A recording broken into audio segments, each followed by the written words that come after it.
आज की 3 क्लास होगी तुम लोगों की एक्स्ट्रा। अच्छा, ऑर्गेनिक रोज हो रही है? क्यों? सर कहीं जा रहे हैं?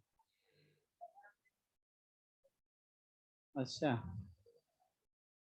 पार्टी मिलेगी बेटा, पक्का। जब तुम मेरे साथ पार्टी करने लायक हो जाओगे।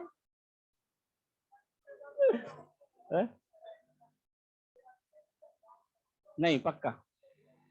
अरे मजाक नहीं कर रहा, बर्थडे के साथ दे दूंगा एक साथ, है ना?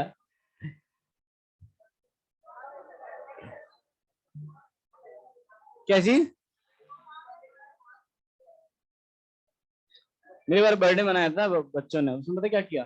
वो नहीं, वो तो देखा था तुमने, वो नहीं देखा जो मैं बताने जा रहा हूँ। वो पॉपअप होता है ना, पॉपअप, वो लाया, है ना? और हैप्पी नहीं, हैप्पी बर्थडे, और उसमें से वो छर्रा निकलता है ना? वो भाई मेरी आंखों में गया, और मेरा 7 दिन तक मुझे दिखा नहीं। मेरा मेरा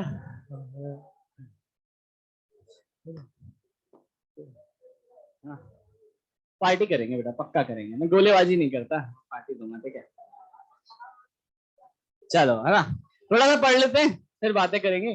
कहाँ तक हम लोगों ने कंप्लीट कर लिया? अच्छा, पहले तो होमवर्क दिया था मैंने आप लोगों को घर से करने के लिए, ठीक है? उसको लास्ट में, लास्ट के हाफ एन आवर में डिस्कस करेंगे, जैसे अभी 6 बज रहा है, तो अपन मतलब 6:50 के आसपास उसको डिस्कस करेंगे। पहले अराउंड 50 मिनट्स अपन लोग पढ़ लेते हैं।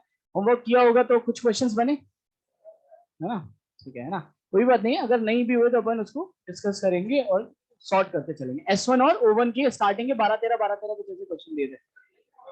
O1 के 23 और S1 के 13, ठीक है? ये क्वेश्चन दिए थे, अराउंड 40 के आसपास क्वेश्चन होंगे, ठीक है? 36, बहुत बढ़िया, है ना? चलो, तो लास्ट क्लास में हम लोग बात कर रहे थे गॉस लॉ की, और उससे पहले से हम बात कर रहे थे इलेक्ट्रिक फ्लक्स की, ठीक है? एक बार फटाफट छोटा सा ब्रीफ ले लेते हैं। हमसे कोई पूछ ले कि यार देखो, इलेक्ट्रिक फ्लक्स क्या होता है या फ्लक्स क्या होता है, तो हम उसको बहुत आसानी से समझा सकते हैं। किसी भी फील्ड वेक्टर को एरिया वेक्टर से अगर मैं डॉट प्रोडक्ट करूंगा तो जो मुझे क्वांटिटी मिलेगी उसको हम फ्लक्स बोलते हैं। लाइक इलेक्ट्रिक फील्ड को एरिया वेक्टर से डॉट करूंगा तो इलेक्ट्रिक फ्लक्स, मैग्नेटिक फील्ड को एरिया वेक्टर से डॉट करूंगा तो मैग्नेटिक फ्लक्स। तो कि डॉट प्रोडक्ट कर रहे हो तो ऑब्वियस सी बात है, एक ऐसी क्वांटिटी है, एक स्केलर क्वांटिटी। क्लियर होगी बात? फिर हमने कैलकुलेट किया, that is E dot DS is E d s cos theta. Theta हो जाएगा angle between the electric field vector and the area vector. अगर इलेक्ट्रिक फील्ड वेक्टर और एरिया वेक्टर के बीच का एंगल 90 डिग्री हो गया तो सरफेस से पास होने वाला फ्लक्स जीरो। ऐसा तब होता है जब electric line of forces surface को कट नहीं करती, उससे पैरेलल जाती। क्लियर हो रही बात यहां तक? फिर हमने देखा कि दो तरह का फ्लक्स होता है, हम इनकमिंग फ्लक्स और आउटगोइंग फ्लक्स को भी डिफाइन कर सकते हैं। अगर आपके पास कोई भी 3D बॉडी है तो उसमें जो incoming electric line of forces होती हैं उसके लिए जो हम फ्लक्स डिफाइन करते हैं दैट इज इनकमिंग फ्लक्स। और इनकमिंग फ्लक्स कैसा आता है? नेगेटिव। आउटगोइंग कैसा आता है? जितनी फील्ड लाइन एंटर कर रही है अगर उतनी ही एग्जिट कर रही है तो नेट फ्लक्स जीरो होता है। फिर हमने फ्लक्स की एक डेफिनेशन और देखी थी, that is E d s cos theta को हम बोल सकते हैं electric field into component of area vector in direction of electric field. बहुत बढ़िया। और एक और देखा था कि electric field into d a cos theta को मैं क्या लिख सकता हूं? Projection of area perpendicular to the electric. ये हम लोगों ने यहां तक कंप्लीट कर लिया था, राइट? फिर हमने कुछ क्वेश्चंस भी किए थे कि किस तरह से कैलकुलेट करते हैं। फिर हमने बात की थी गॉस लॉ। तो कोई हमसे पूछ ले यार गॉस लॉ होता क्या है, किस लिए यूज किया जाता है, तो एक सिंपल सा स्टेटमेंट है कि मैं इलेक्ट्रिक फील्ड गॉस लॉ की मदद से किसी भी पॉइंट पर इलेक्ट्रिक फील्ड कैलकुलेट कर सकता हूं। तो इलेक्ट्रिक फील्ड कैलकुलेशन के लिए किया जाता है। और गॉस लॉ होता क्या है कि net flux passing through any closed surface is equal to Q in upon epsilon naught, 1/एप्सिलॉन नॉट, है ना, into the charge enclosed within the Gaussian surface, within the Gaussian surface. तो यहां पर अगर हम बात करें तो एक हमारे पास वर्ड आया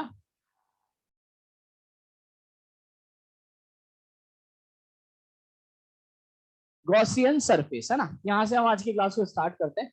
और पहले सुनिए गॉसियन सरफेस है क्या। जैसे मान लो, बहुत ध्यान से सुनना, कि अगर ये एक पॉजिटिव चार्ज है, सपोज एक प्लस क्यू चार्ज है, मुझे इसकी वजह से आर डिस्टेंस पर इलेक्ट्रिक फील्ड कैलकुलेट करना है, तो आप बोलोगे सर जरूरत क्या है, मैं तो आता है PQ बाय R स्क्वायर। लेकिन हम अब उस तरीके से नहीं निकालना चाह रहे, हम गॉस लॉ की मदद से निकालना चाहते हैं।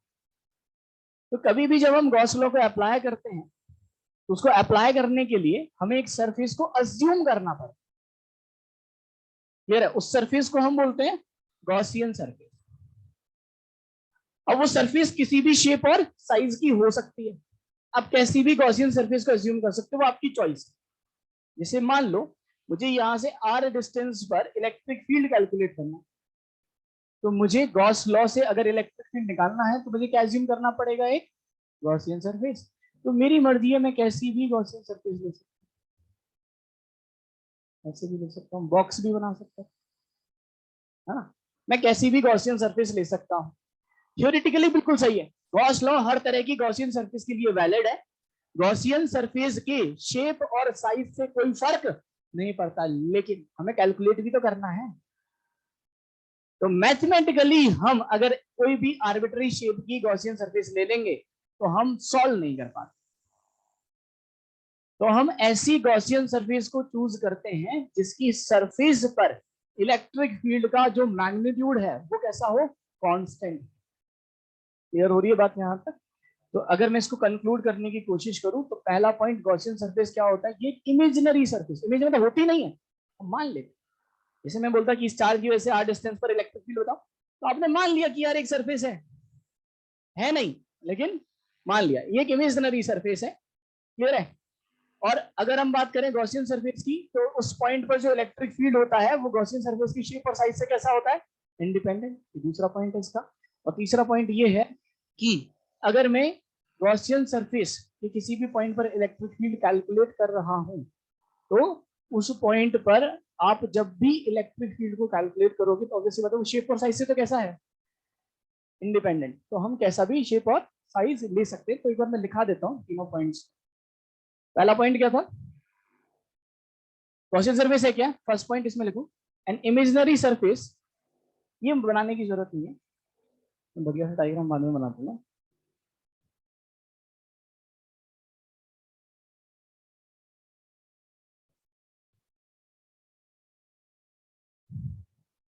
Gaussian surface is an imaginary surface that is used to calculate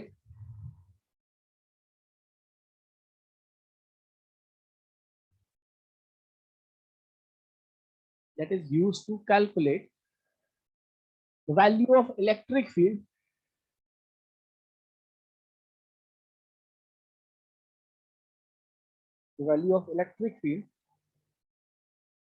at any point on the surface.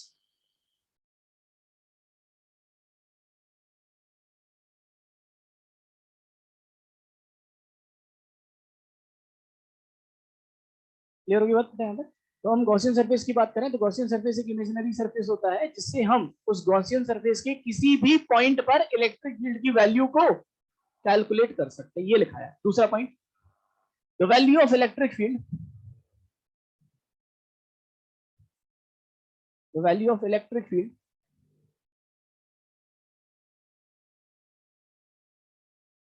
does not depends on the value of electric field does not depends on shape or size of Gaussian surface.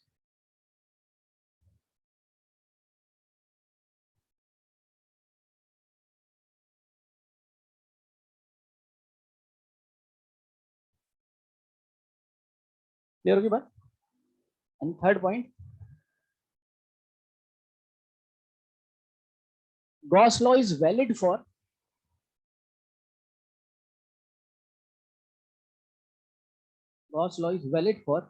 any type of Gauss law is valid for any type of Gaussian surface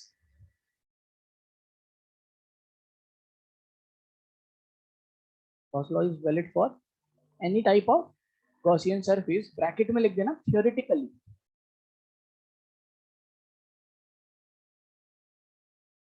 theoretically का मतलब समझ में आया ना, law तो valid है, ठीक है, लेकिन मैथमेटिकली अगर हमें सॉल्व करना है तो हमें कुछ पर्टिकुलर शेप के ही गॉसियन सरफेस को लेना पड़ेगा।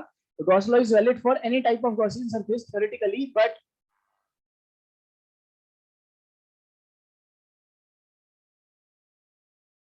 to calculate mathematically,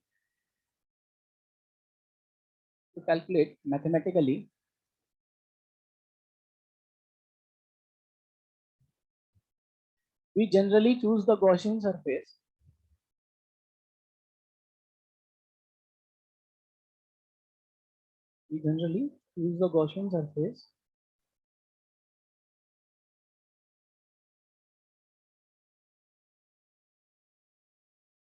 at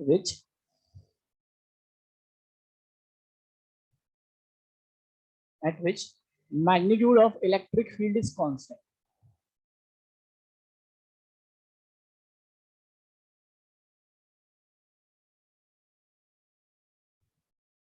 At which the magnitude of electric field is constant. Clear है बात यहाँ तक? ये 3 पॉइंट्स मैंने आपको इसलिए लिखा दिए जिससे आपको कभी भी कंफ्यूजन नहीं रहेगा. हम कभी भी जब गॉस लॉ अप्लाई करेंगे तो आपको एक पॉइंट क्रिस्टल क्लियर रहेगा कि किस तरह से हम क्वेश्चंस को सॉल्व करेंगे. जैसे हम दोबारा से गॉस लॉ पर आते हैं, तो गॉस लॉ हमारे पास था क्या? Net flux is equals to Q in by epsilon naught. अब क्या मैं नेट फ्लक्स को ऐसे लिख सकता हूं? ई डॉट ds, और यहां पर मैंने क्यू साइन लगाया. ये सबको समझ में आया? इसको हम बोलते हैं क्लोज इंटीग्रल, क्योंकि हम जो भी गॉसियन सरफेस लेते हैं वो कैसी होती है? क्लोज. ये होता है close integral of E dot ds. ये हो गया नेट फ्लक्स, और ये किसके बराबर होता है? Q in by epsilon. यहां से लिख सकते हैं. इसे अब हेडिंग डालते हैं कैलकुलेशन ऑफ. यहां से हम स्टार्ट करते हैं. Calculation of electric field due two point charge. अब हम लोग क्या करेंगे पता है? अलग अलग तरह की शेप और साइज के ऑब्जेक्ट के लिए इलेक्ट्रिक फील्ड निकालने की कोशिश करेंगे बाय द गॉस. और जिसमें हम सबसे छोटा, सबसे आसान एग्जांपल की बात करें, तो सबसे आसान एग्जांपल हमारे पास क्या बनेगा? Point charge. ये बनेगा ना. अब इधर देखो सब लोग, छपाई रोक दो एकदम, है ना, आराम से रिलैक्स हो जाओ. इधर देखो, रिलैक्स बॉयज. यहाँ पर आता है गर्ल्स भी, है ना. अब इस पॉइंट पर आते हैं. जैसे मान लो कि आपके पास एक चार्ज है प्लस का क्यू. बताते चलें. जैसे मान लो मुझे यहां से r डिस्टेंस पर मुझे इलेक्ट्रिक फील्ड निकालना है इस पॉइंट पे. तो हम क्या करेंगे? जिस पॉइंट पर मुझे इलेक्ट्रिक फील्ड निकालना है उस पॉइंट से पास होता हुआ गॉसियन सरफेस बनाएंगे.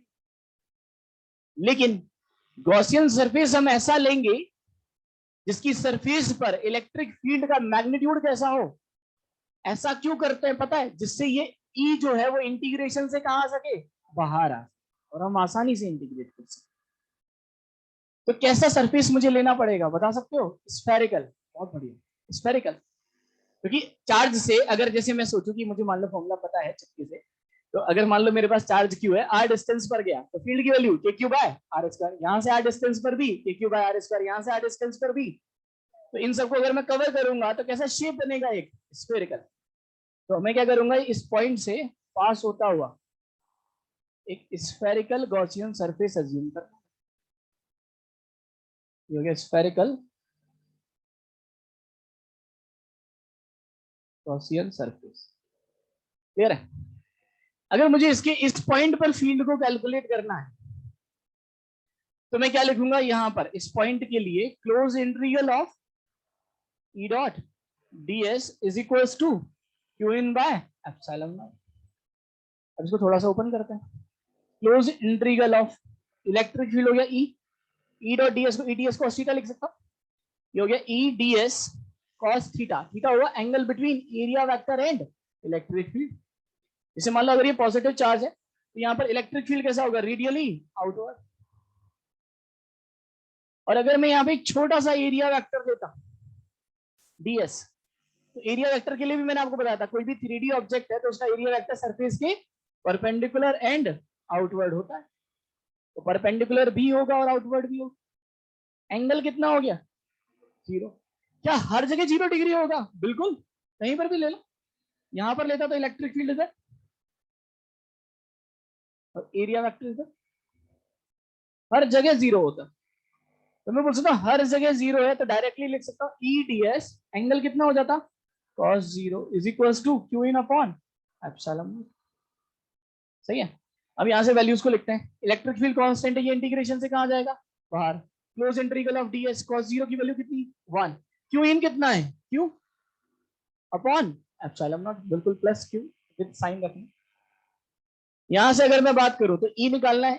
Close integral of ds, ds क्या है, एरिया, और एरिया वेक्टर का इंटीग्रल का मतलब पूरा एरिया है ना। ये हम समेशन कर रहे हैं, तो हम सारे सारे छोटे छोटे जितने भी एलिमेंट्री एरिया सबको जोड़ रहे हैं, और सबको जोड़ूंगा तो किसका एरिया बनेगा, गॉसियन सरफेस का। ये ध्यान रखना, यहाँ पे वो स्फीयर है खैर, तो गॉसियन सरफेस का ये आपके पास आ जाएगा, that is 4 pi small are square.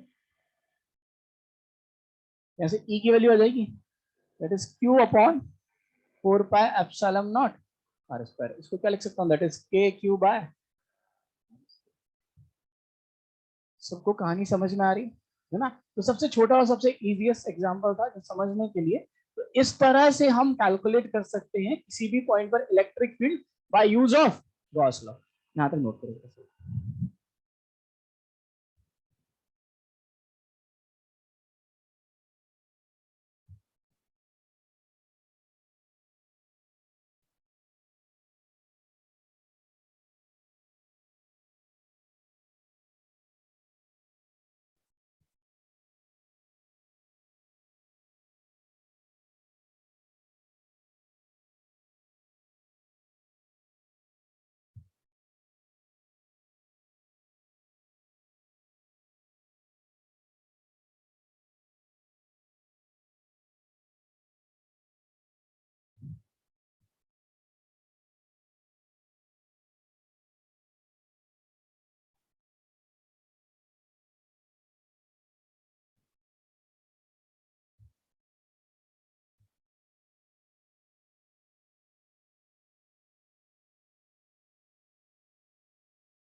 यहाँ तो सबको बात अच्छे से समझ में आ रही है बेटा, है ना।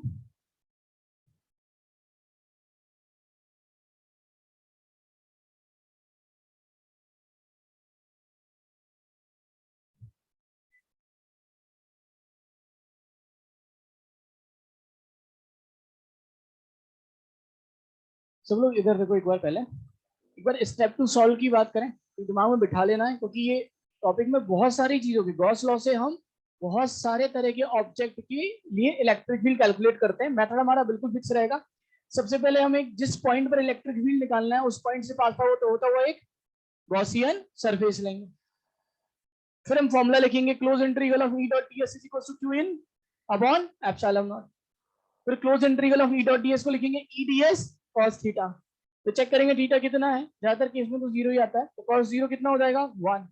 फिर ई कांस्टेंट होगा, वो कहाँ जाएगा, बाहर। और इंटीग्रल ऑफ ds आपको क्या देगा, ये ध्यान रखना, इस केस में ये जो होता है that is area of cos।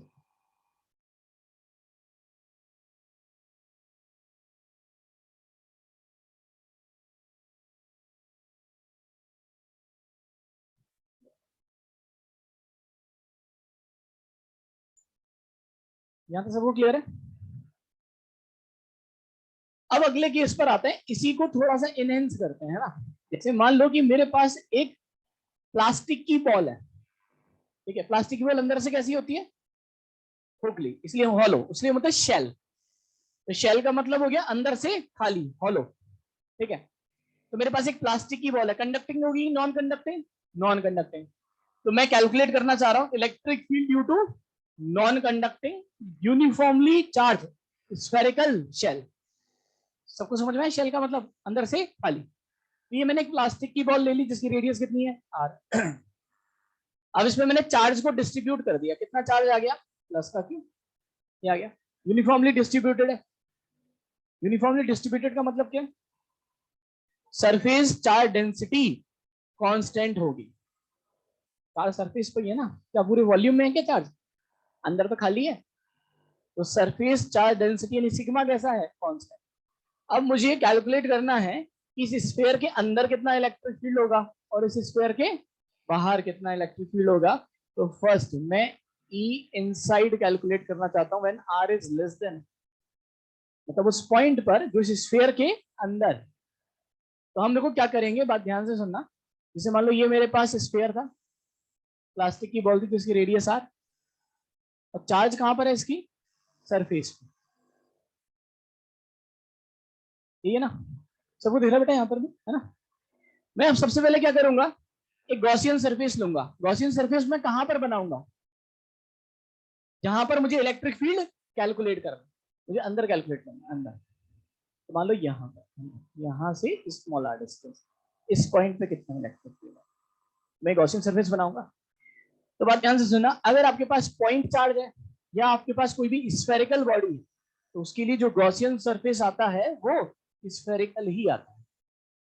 जैसे मैंने बताया ना कि आप ले तो कैसा भी सकते हो, लेकिन हम इस तरह का ऑब्जेक्ट लेते हैं जिसकी सरफेस पर इलेक्ट्रिक फील्ड का मैग्नीट्यूड कैसा हो, कांस्टेंट। तो हम कुछ बना देते हैं कि भाई जैसे हम एलिमेंट नहीं लेते, रॉड के लिए रॉड का टुकड़ा, हम है ना डिस्क के लिए रिंग ले लेते हैं, ऐसे यहाँ पर भी फिक्स कर देते हैं।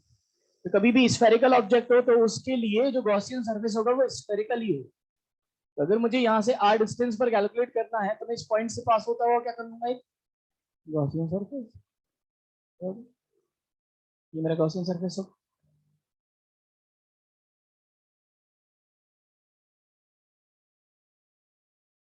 अब क्या लिखूं, close integral of E dot D S is equal to Q in upon epsilon naught, ये आएगा ना। ये बताओ क्यू इन कितना हुआ, जीरो। अरे अंदर तो चार्ज है ही नहीं, सारा चार्ज कहां पर है, सरफेस पे। जब अंदर चार्ज ही नहीं है तो इसकी वैल्यू क्या हो गई, जीरो। ये जो गॉसियन, देखो ये क्यू इन कौन सा चार्ज होता है पता है, ये गॉसियन सरफेस के अंदर वाला चार्ज होता है। तो अगर मैं यहाँ पे ये बात करूँ ना, ये वाला जो चार्ज है दैट इज चार्ज बिल्कुल इनसाइड या इनक्लोज्ड बाय,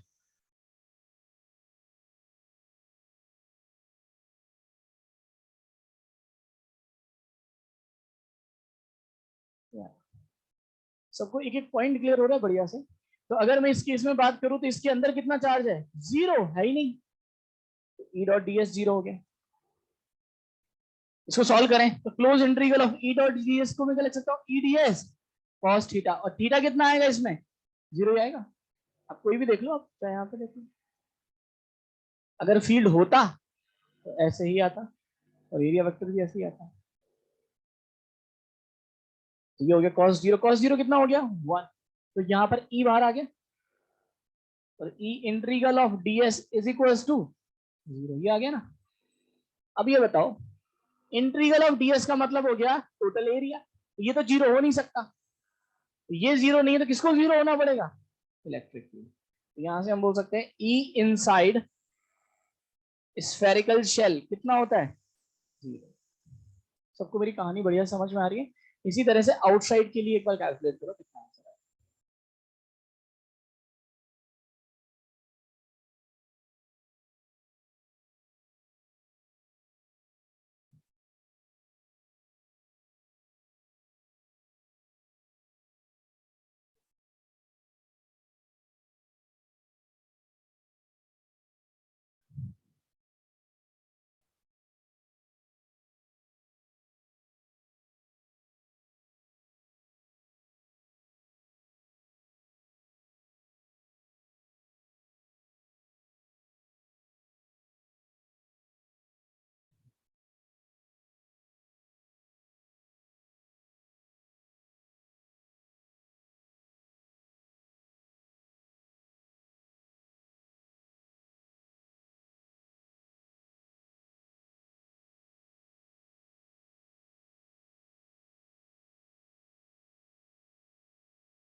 हाँ बिल्कुल, चार्ज कैपिटल क्यों मानेंगे? नहीं, कैपिटल आर नहीं होंगे।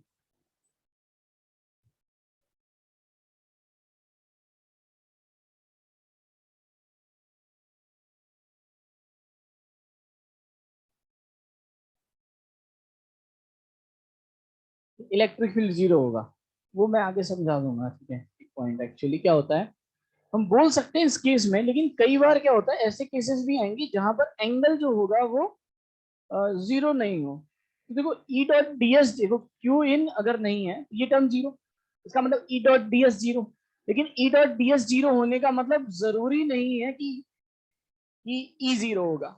हो सकता है ई जीरो हो जाए, या फिर हो सकता है दोनों के बीच का एंगल कितना हो जाए, 90। ये भी तो हो सकता था, यहाँ पे नहीं है तो यहाँ पे हम डायरेक्टली बोल सकते हैं। लेकिन फिर वो, क्योंकि मैं आगे फिर दोबारा बताऊंगा तो उसमें फिर गड़बड़ होगी, इसलिए मैंने यहाँ पर बोल दिया इसको। तो देगा के कैपिटल क्यू बाय छोटा आर बड़ा आर, छोटा आर।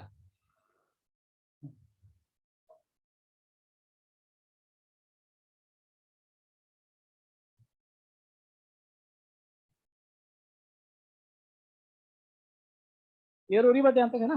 सबसे आसान लगेगा आपको गॉस लॉ, है ना? बच्चे बड़ा घबराते हैं गॉस लॉ के इस एप्लीकेशन से।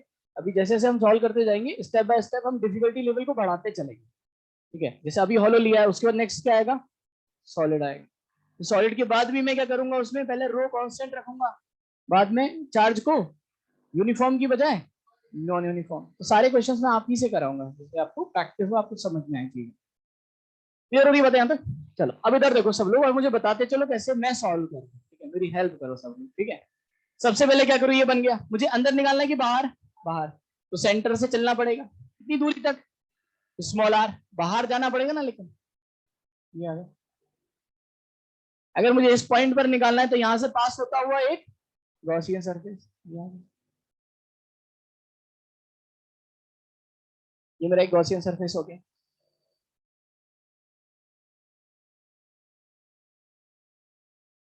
अब क्या करूं, close integral of E dot D S is equal to Q in upon epsilon. अगर मैं क्यू इन की बात करूं तो क्यू इन होता है charge enclose within the Gaussian surface. तो गॉसियन सरफेस के अंदर तो भाई ये पूरा ही चार्ज आ गया, कैपिटल की बाय एप्सिलॉन। क्लियर हुई बात? अब आते हैं ई डॉट डी एस पे। अगर मैं यहां पर कैलकुलेट करता, क्योंकि पॉजिटिव चार्ज है, पॉजिटिव चार्ज की वजह से इलेक्ट्रिक फील्ड कैसा होता है, रेडियली आउटवर्ड। तो एरिया वेक्टर भी इसी डायरेक्शन। एंगल कितना हुआ, जीरो। कॉस जीरो कितना, वन।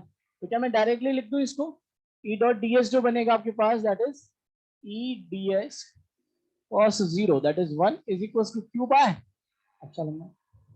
ई बाहर आ जाएगा।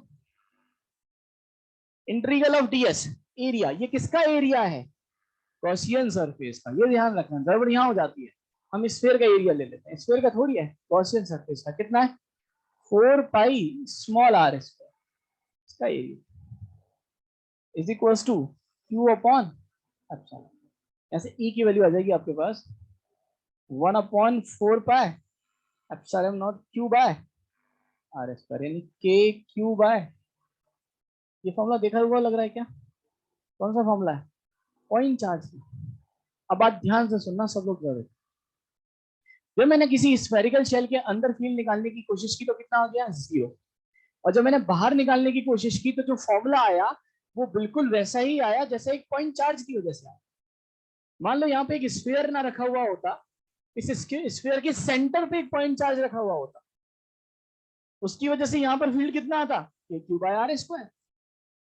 तो मैं इसको ऐसे बोल सकता हूं कि अगर मैं स्फीयर से बाहर आ गया, अगर मैं स्फीयर से बाहर आ गया तो ये स्फीयर एक पॉइंट चार्ज की तरह से बिहेव करता है। तो हम क्या कर सकते हैं, पूरे स्फीयर को हटा के एक पॉइंट चार्ज से रिप्लेस कर सकते हैं, और स्फीयर को कहां पे रखना पड़ेगा, उस पॉइंट चार्ज को उस स्फीयर के सेंटर। क्लियर होगी बात? तो सीधे इस पॉइंट पर मैं इलेक्ट्रिक फील्ड लिख सकता था कि इसको हटाओ, एक पॉइंट चार्ज रखो, आंसर आ जाएगा के क्यू बाय आर स्क्वायर। सबको मेरी बात बढ़िया समझ में आ रही है? और अगर हम डायग्राम बनाने की कोशिश करें अब, इलेक्ट्रिक फील्ड वर्सेस आर, ये कैसा है ना। तो मैं ये बोल सकता हूँ पहले तो कितना आएगा, 0, ग्राफ आएगा ही नहीं। कब तक नहीं आएगा, तो मैं अंदर चलूंगा ना, जब तक मैं सरफेस पे नहीं पहुंच जाता इलेक्ट्रिक फील्ड की वैल्यू हमेशा, इससे पहले तो कोई ग्राफ बनेगा ही नहीं। और जब मैं बाहर आ गया तो मैं ऐसे बोल सकता हूँ जो इलेक्ट्रिक फील्ड है ये तो कांस्टेंट है, inversely proportional to are square. जैसे जैसे आर बढ़ाओगे फील्ड की वैल्यू कम होती जाएगी। सबसे ज्यादा वैल्यू बता सकते हो फील्ड की कहां पर आएगी, सरफेस पे। कि अब तो भैया आप जैसे जैसे आर बढ़ाओगे, क्योंकि ये वाला फॉर्मूला कहां से वैलिड है, ये फॉर्मूला कब वैलिड है, जब आर ग्रेटर देन आर। तो आर को बढ़ाओगे तो वैल्यू क्या होती जाएगी, कम होती जाएगी और डिक्रीज करती चली जाएगी। जब आर इनफाइनाइट हो जाएगा तो फील्ड क्या हो जाएगा, टेंडिंग टू, ये ऐसा करेगा। यहाँ पर फील्ड मैक्सिमम आएगा, कितना आएगा मेरे पास, ये capital q bye,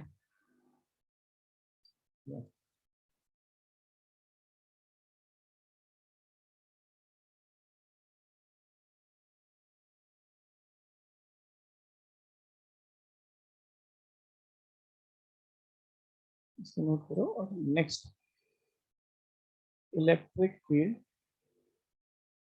due to uniformly charge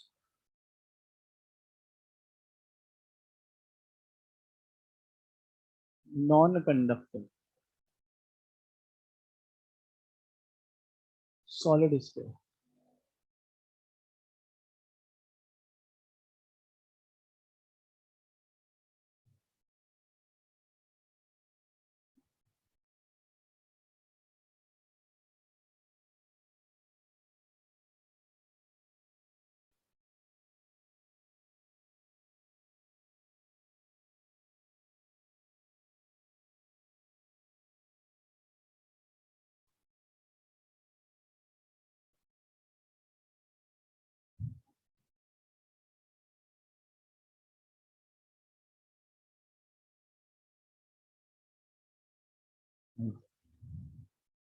यहाँ तो सबको मेरी बात बढ़िया से समझ में आ रही है ना। अब सब लोग इधर देखो, है ना, रामायण की अगली चौपाई। बात ध्यान से सुनो, बड़ा इंपॉर्टेंट पॉइंट है और बड़ा ही कंफ्यूजन रहता है बच्चे को। सिंपल सी चीज है, मैंने यहाँ लिखा है electric field due to uniformly charge. ये वर्ड से बढ़िया समझ में आ रहा है, मतलब चार्ज का डिस्ट्रीब्यूशन कैसा है, यूनिफॉर्म, नॉन कंडक्टिंग है, सॉलिड स्फीयर है। क्लियर है, यानी हमने क्या किया, ऐसा समझो चार्ज जो है ना इस स्फीयर में ठूस ठूस के भरा हुआ है अंदर अंदर, जैसे मोतीचूर का लड्डू हो, ठीक है, ड्राई फ्रूट वाला, हाँ, तो उसमें हर जगह आपको मोतीचूर मिलेगा ना, वैसे इसमें हर जगह चार्ज है, हर जगह पूरा सरफेस पर भी है, अंदर भी है। लेकिन अगर मान लो मैं यहां पर कंडक्टिंग सॉलिड स्फीयर देता, मैं कंडक्टिंग सॉलिड स्फीयर लेता और मैं चार्ज को उसमें भी अंदर ठूस ठूस के भरता, तो उसमें पता क्या होता, चार्ज घूमता हुआ रीडिस्ट्रीब्यूट होता हुआ कहां पर आ जाता, उसकी सरफेस पे आ जाता। तो बात ध्यान से सुनना, मेटल की एक प्रॉपर्टी होती है, मेटल्स की, है ना, जैसे कॉपर एक मेटल है, तो मेटल्स की एक प्रॉपर्टी होती है कि मेटल के अंदर चार्ज रिसाइड नहीं कर सकता, रह नहीं सकता वो, है ना, वो फ्लो करके कहा जाता है, उसकी सरफेस पे आता है। क्यों ऐसा होता है वो हम आगे समझेंगे, उसका एक अलग रीजन है। बट अभी हम दिमाग में ध्यान रख सकते हैं कि अगर ये कंडक्टिंग सॉलिड स्फीयर होता, और ध्यान सुने मैं कुछ पूछने वाला हूं, अगर ये कंडक्टिंग सॉलिड स्फीयर होता तो यहाँ पे अगर मैं अंदर चार्ज देने की कोशिश करता भी तो क्या वो अंदर रह पाता, सारा चार्ज कहां पर आ जाता, सरफेस पे। तो अगर सारा चार्ज सरफेस पर आ गया तो क्या वो एक सॉलिड स्फीयर की तरह से बिहेव करता, किसकी तरह से करता, हॉलो स्फीयर की तरह से। मतलब कंडक्टिंग में सॉलिड स्फीयर का कोई मतलब ही नहीं है, कंडक्टिंग में सॉलिड स्फीयर का कोई मतलब ही नहीं है, क्योंकि अंदर तो चार्ज रह ही नहीं सकता, सॉलिड ले भी लोगे तो अभी अंदर नहीं रहेगा, वो सारा का सारा कहां पर आ जाएगा, सरफेस पे आ जाएगा। तो अगर जब मैं कंडक्टिंग पढ़ाऊंगा तो चाहे मैं कंडक्टिंग सॉलिड स्फीयर लूं या मैं कंडक्टिंग हॉलो स्फीयर लूं, दोनों के लिए फील्ड की वैल्यू सेम आए। सबको कहानी समझ में आ रही है। लेकिन अगर हम नॉन कंडक्टिंग ले रहे हैं तो नॉन कंडक्टिंग का मतलब है चार्ज को आपने फेविकॉल से चिपका दिया, अब चार्ज रीडिस्ट्रीब्यूट नहीं हो सकता, वो भाग के सरफेस पे नहीं आ सकता, बेचारा चिपका हुआ है। क्लियर है? तो इस केस में अगर चार्ज अंदर है तो वो अंदर ही रहेगा, चार्ज का रीडिस्ट्रीब्यूशन नहीं होगा। तो यहां पर अगर मैं कैलकुलेट करना चाहूं कि इसके अंदर कितना फील्ड होगा, वो कैलकुलेट करना है, तो नोट करो। First find out electric field inside when are is less than R, और second electric field outside when are is less than R. मान लो आपको टोटल चार्ज तो दे रखा है ना कैपिटल,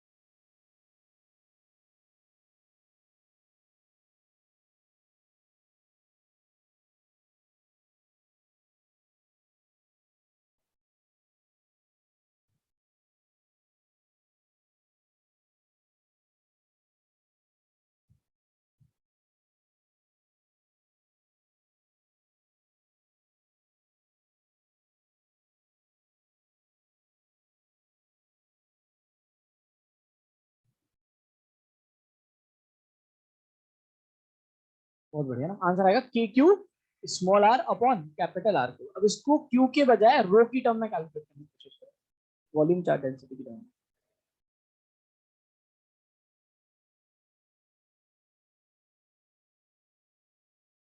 सेम इसी फॉर्मूले को चेंज कर दो।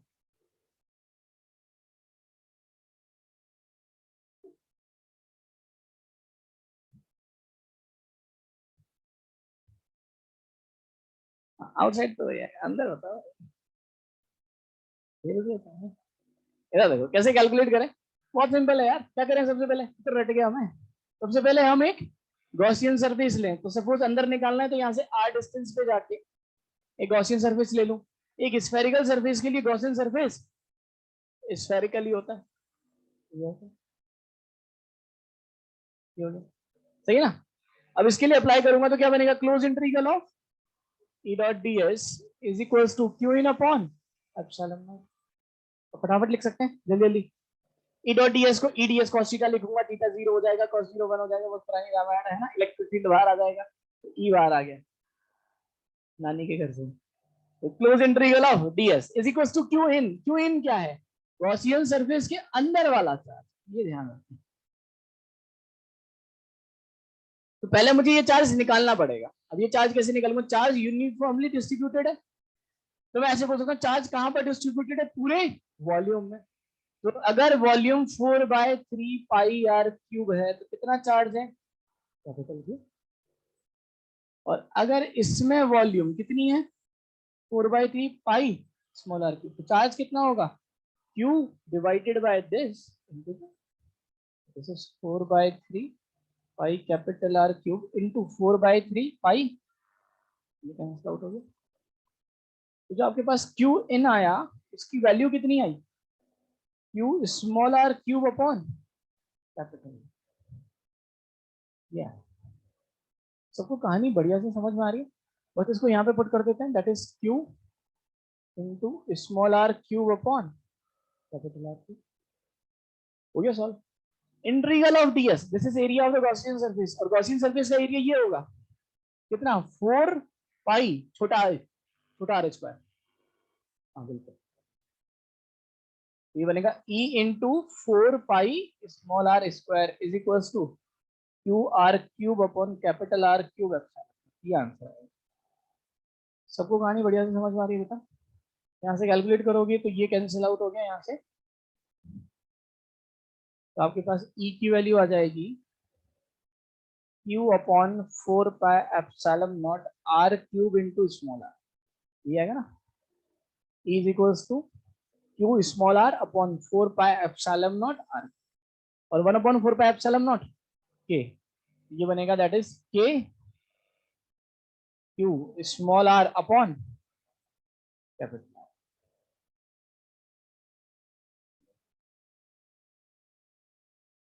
जो की टर्म में कितना है, अच्छा के को चेंज करो 1/4 पाई एप्सिलॉन नॉट।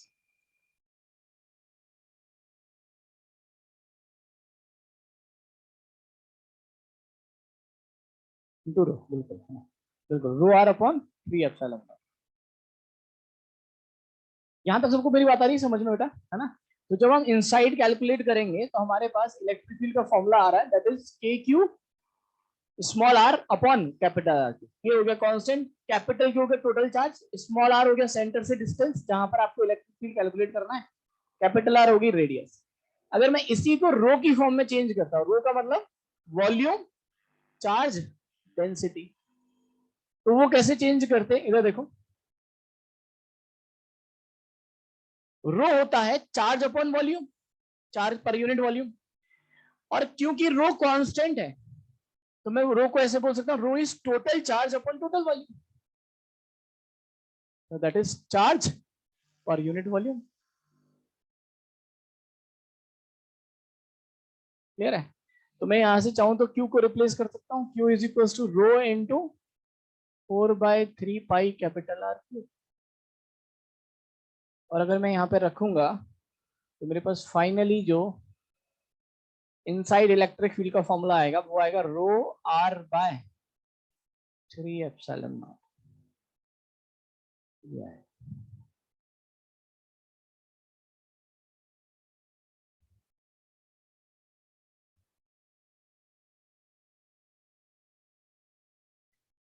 सबको बात यहाँ तक समझ में आ रही है बेटा, कैसे कैलकुलेट कर रहा हूँ, है ना?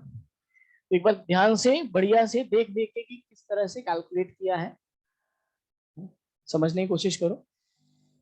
और इनसाइड अगर कैलकुलेट कर लिया तो सेकंड, इसी में केस 2,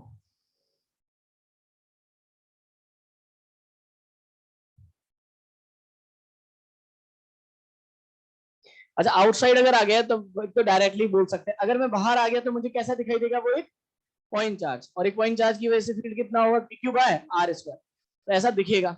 लेकिन हमें मैथमेटिकली भी प्रूव करना है तो एक बार गॉस लॉ से भी उसको कैलकुलेट करने की कोशिश करें।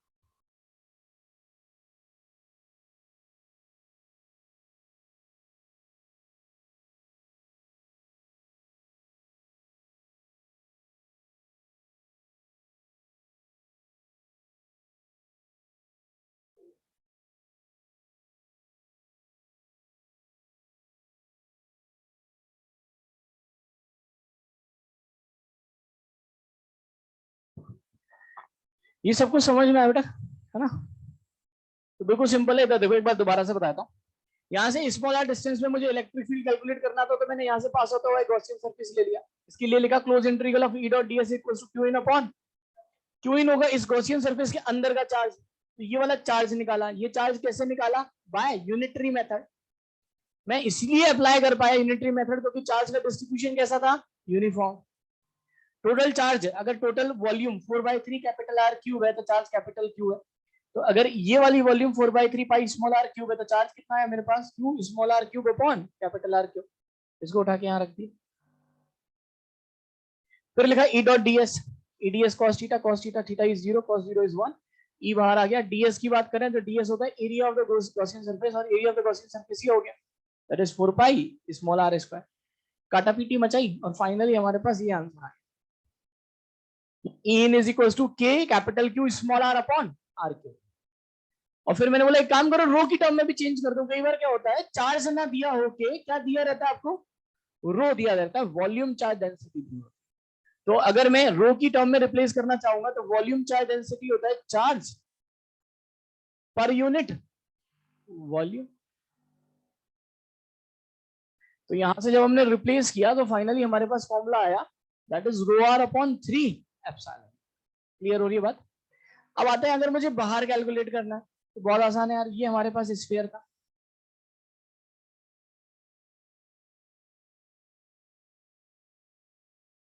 कैपिटल आर, सेंटर से कितनी दूरी पर, स्मॉल आर, और आउटसाइड तो मान लेते हैं ये, मैंने ये गॉसियन सरफेस ले ली। और अगर मुझे यहां पर कैलकुलेट करना है सपोज इस पॉइंट पर, तो मैं यहां पर अप्लाई कर सकता हूं क्लोज इंटीग्रल ऑफ, ये हटा दो कि बेटा लिख लिया सबने, कितना आएगा बोल दो चलो, close integral of E dot ds is equal to Q in upon, अब बताओ क्यू इन कितना हो जाएगा, capital Q, charge enclose within the Gaussian surface, सारा का सारा चार्ज आ गया इस गॉसियन सरफेस में, कैपिटल क्यू आ गया ना। ई बाहर आ गया, वही अगेन वही पुरानी कहानी, तो ई बाहर आ जाएगा, cos 0 1 हो जाएगा, और integral of ds 4 pi small are square, सही ना। यहां से कैलकुलेट करोगे तो आपके पास ई की वैल्यू कितनी आ जाएगी, that is k q by r square. तो हम बोल सकते हैं कि देखो, चाहे सॉलिड स्फीयर है चाहे हॉलो स्फीयर है, अगर मैं दोनों से बाहर आ गया तो दोनों किसकी तरह से बिहेव करेंगे, पॉइंट चार्ज की तरह से, और एक पॉइंट चार्ज की वजह से उसके सराउंडिंग में यानी आउटसाइड द स्फीयर जो फील्ड होता है, मतलब उसके सराउंडिंग में जो फील्ड होता है वो होता है k q by r square. सबको मेरी बात यहां तक क्लियर हो रही है। अब इसका ग्राफ ड्रॉ करो, ई वर्सेस आर, कर्व कैसा है।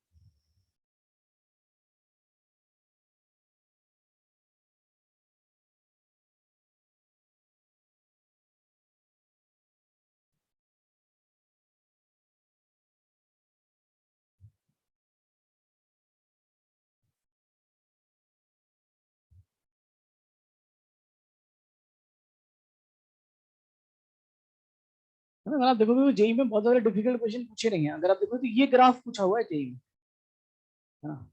और हम बहुत आसानी से, हमें फॉर्मूला डायरेक्टली, क्योंकि हर साल कराते हैं हम क्लास में, तो ये फॉर्मूला बच्चे को बहुत अच्छे से याद होता है। तो आप देख सकते हो, देखो जब इनसाइड निकाला तो इधर देखो ये सब कांस्टेंट है ना, के कैपिटल क्यू कैपिटल आर सब कांस्टेंट है, वेरिएबल क्या है, स्मॉल आर, सही है। तो मैं बोल सकता हूँ कि E inside directly proportional to small R, E inside directly proportional to small R. तो कैसा कर्व बनेगा, linear straight line passing through origin. तो जब मैं बोल सकता हूं कि इस स्फीयर के सेंटर पे फील्ड कितना होगा, कितना होगा बोलो बोलो, जीरो होगा ना, क्योंकि तो आर जीरो हो गया तो फील्ड की वैल्यू भी जीरो हो गई। तो यहां से स्टार्ट होगा कर, स्ट्रेट लाइन बनेगा y is equal to m x वाला, कब तक बनेगा, बिल्कुल small r is equal to capital R. अब फंक्शन चेंज हो जाएगा, अब बाहर आ गए हम, और बाहर आ गए तो ई कैसे बनेगा, is inversely proportional to are square. तो अब ऐसा है,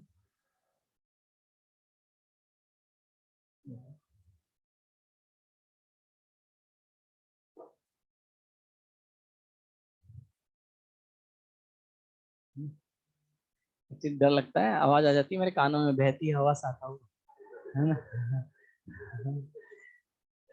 ऑल इज वेल, है ना।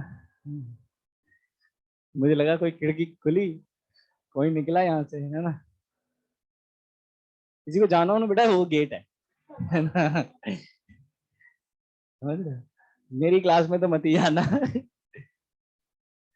चलो यहाँ पर आते हैं, तो अगर मैं इस पॉइंट के साथ, मैक्सिमम फील्ड कहां पर होगा, सरफेस पे, क्योंकि देखो पहले है ना फील्ड बढ़ रहा है, डायरेक्टली प्रोपोर्शनल टू आ रहा है, बढ़ता जा रहा है बढ़ता जा रहा है, जैसे जैसे हम बाहर की तरफ आ रहे हैं फील्ड की वैल्यू भी बढ़ती जा रही है, और जब हम सरफेस पर पहुंच गए फील्ड कैसा हो गया, maximum.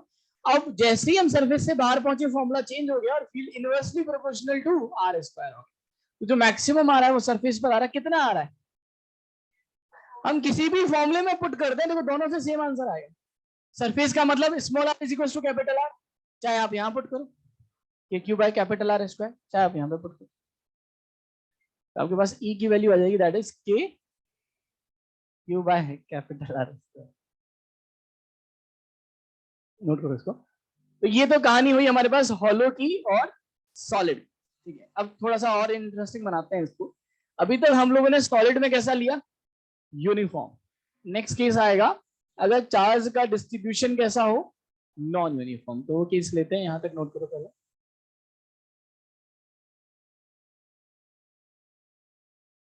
Next, electric field due to non uniform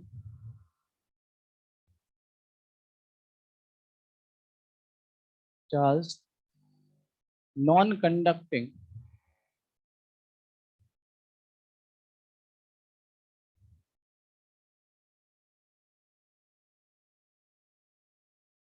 solid sphere. इसमें मतलब एक सॉलिड स्फीयर है,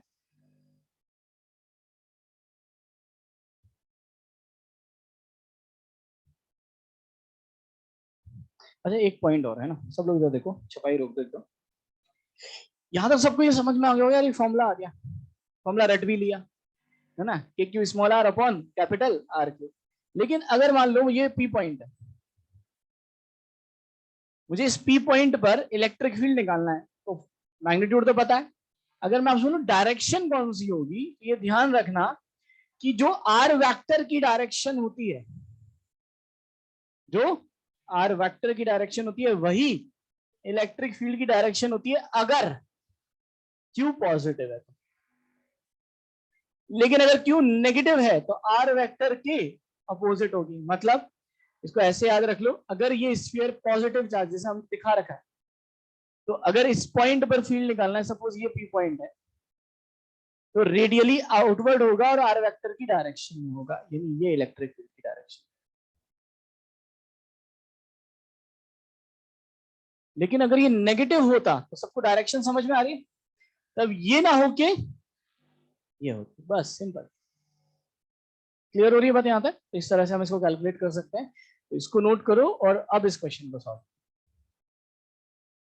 इस केस में जो डेंसिटी है, चार्ज डेंसिटी, वो आपको दे रखी है rho naught small R by capital R, ये variable. Very first find out electric field inside when are is less than are.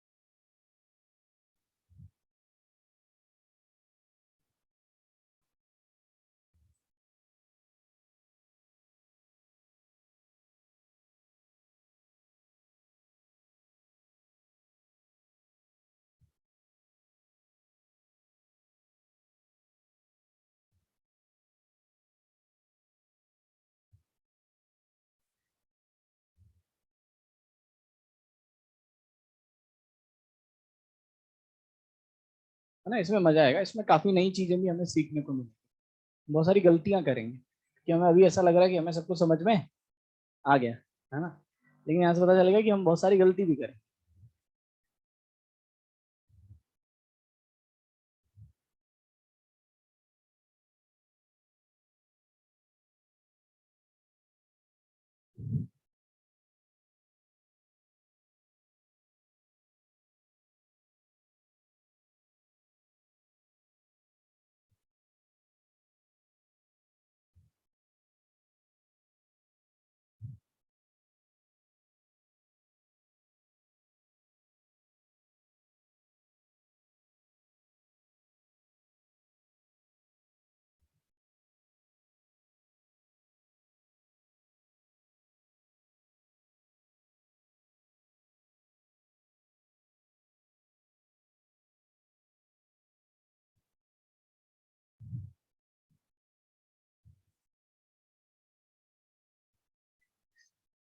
चलो इधर देखो, मुझे हल्का सा आइडिया देते चलो और आपको मैं बताता भी चलूंगा कि आप आपसे पूछूंगा और आप खुद ही गलत हो सकता है, सही भी कर दो, ऐसा जरूरी नहीं है ना।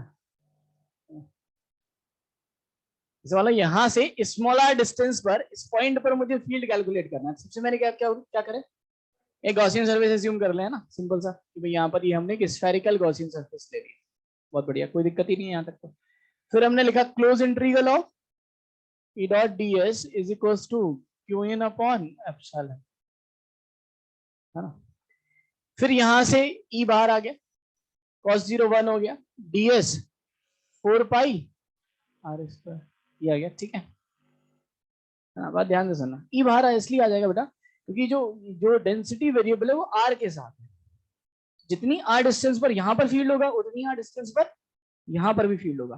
तो जो हम गॉसियन सरफेस ले रहे हैं उसकी सरफेस पर जो फील्ड का मैग्नीट्यूड कैसा होगा, कांस्टेंट। तो ये बाहर आ गया, ये तो कोई दिक्कत ही नहीं है, ये तो वही पुरानी कहानी है, दिक्कत है यहाँ। अभी तो क्यू इन कैसे लिखूंगा, है ना, क्या मैं डायरेक्टली रो कितना दे रखा है, rho naught small R by capital R into ये वाला जो वॉल्यूम है that is 4/3 pi are cube by epsilon naught, क्या ये सही है क्या, है ना? ये गलत है कि सही है? गलत है। क्यों गलत है?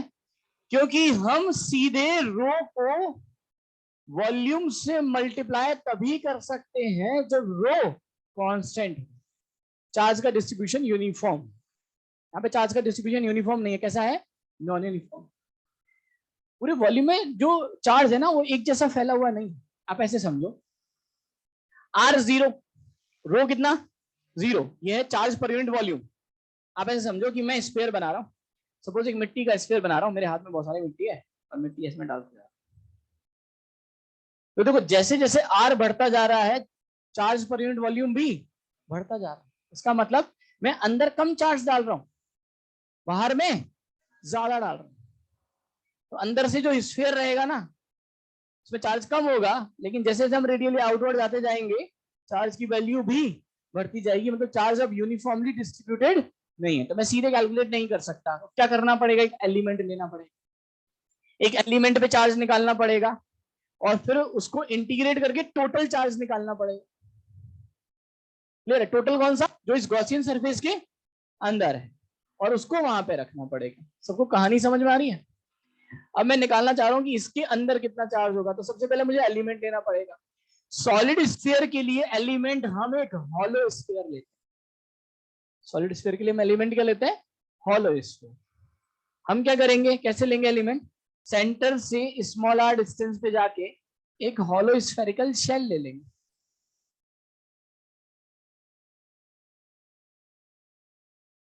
जिसकी थिकनेस कितनी हो गई, डी आर। ठीक है, तो ये एक शेल है जिसकी थिकनेस डी आर है ना, महंगी वाली प्लास्टिक की बॉल। ठीक है ना, ये है बहुत सस्ती वाली, 1-2 रुपए वाली, ये है 10-15 रुपए वाली जो आती थी, जो साल में हम एक आध बार खरीद पाते थे, है ना, होली दिवाली पे, और दोस्त चोरी करके ले जाता था। तो ये वही वाली है जिसकी थिकनेस है ना। अब बात ध्यान से सुनना, चार्ज कहां पर होगा, ये अगर एक शेल है, मैंने एक शेल ली है, शेल, तो चार्ज तो यहां पर होगा, सारा माल मटेरियल यहीं पर भरा हुआ होगा इसमें। तो अगर मुझे इसमें निकालना है कि इसमें कितना चार्ज होगा, तो अब मैं रो को इस स्फेरिकल शेल का जो वॉल्यूम है, ये जो है जहां मटेरियल है उसके वॉल्यूम से मल्टीप्लाई करना पड़ेगा। क्या इसका वॉल्यूम बता सकते हो क्या, 4πr² इंटू डी आर। ये कैसे लिखा समझ में, एरिया इंटू थिकनेस वॉल्यूम।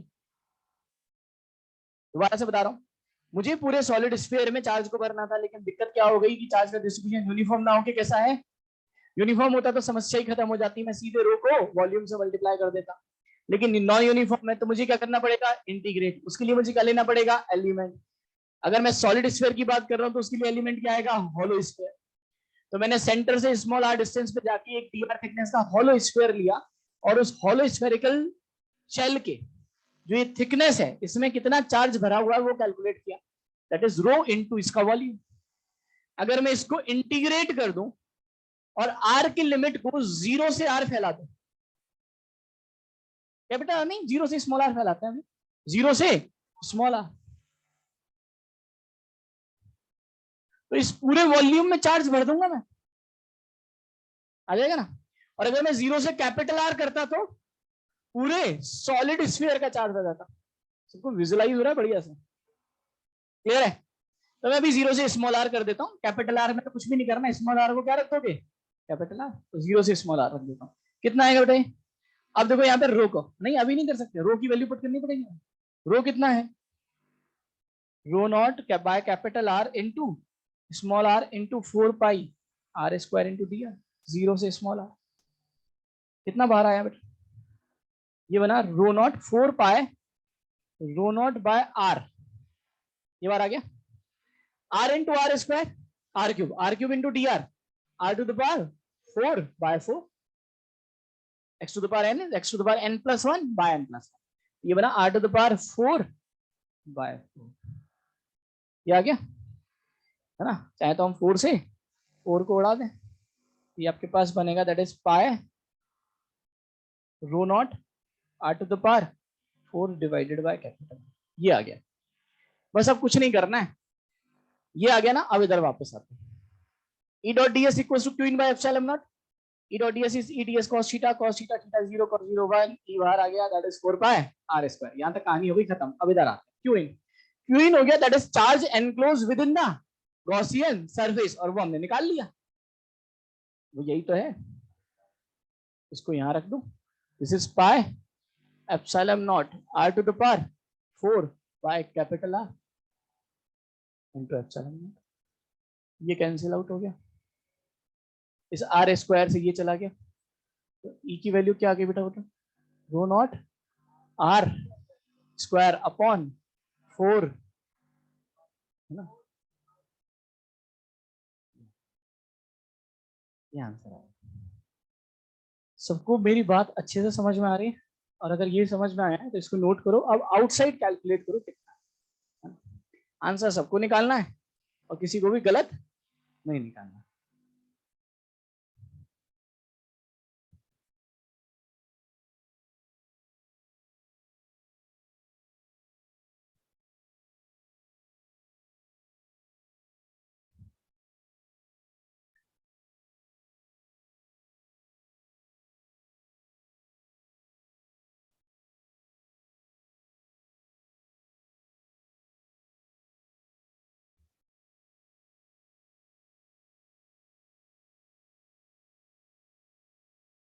अच्छा, जैसे मैं एक क्वेश्चन आपसे ये भी पूछ सकता था कि find out the total charge of the sphere, समझ में आया ना, कहां से कहां तक इंटीग्रेट करना पड़ता, जीरो से करता, तो आंसर आ जाता pi rho capital R to the power 4 by capital R, तो ये बन जाता आर क्यूब बन जाता।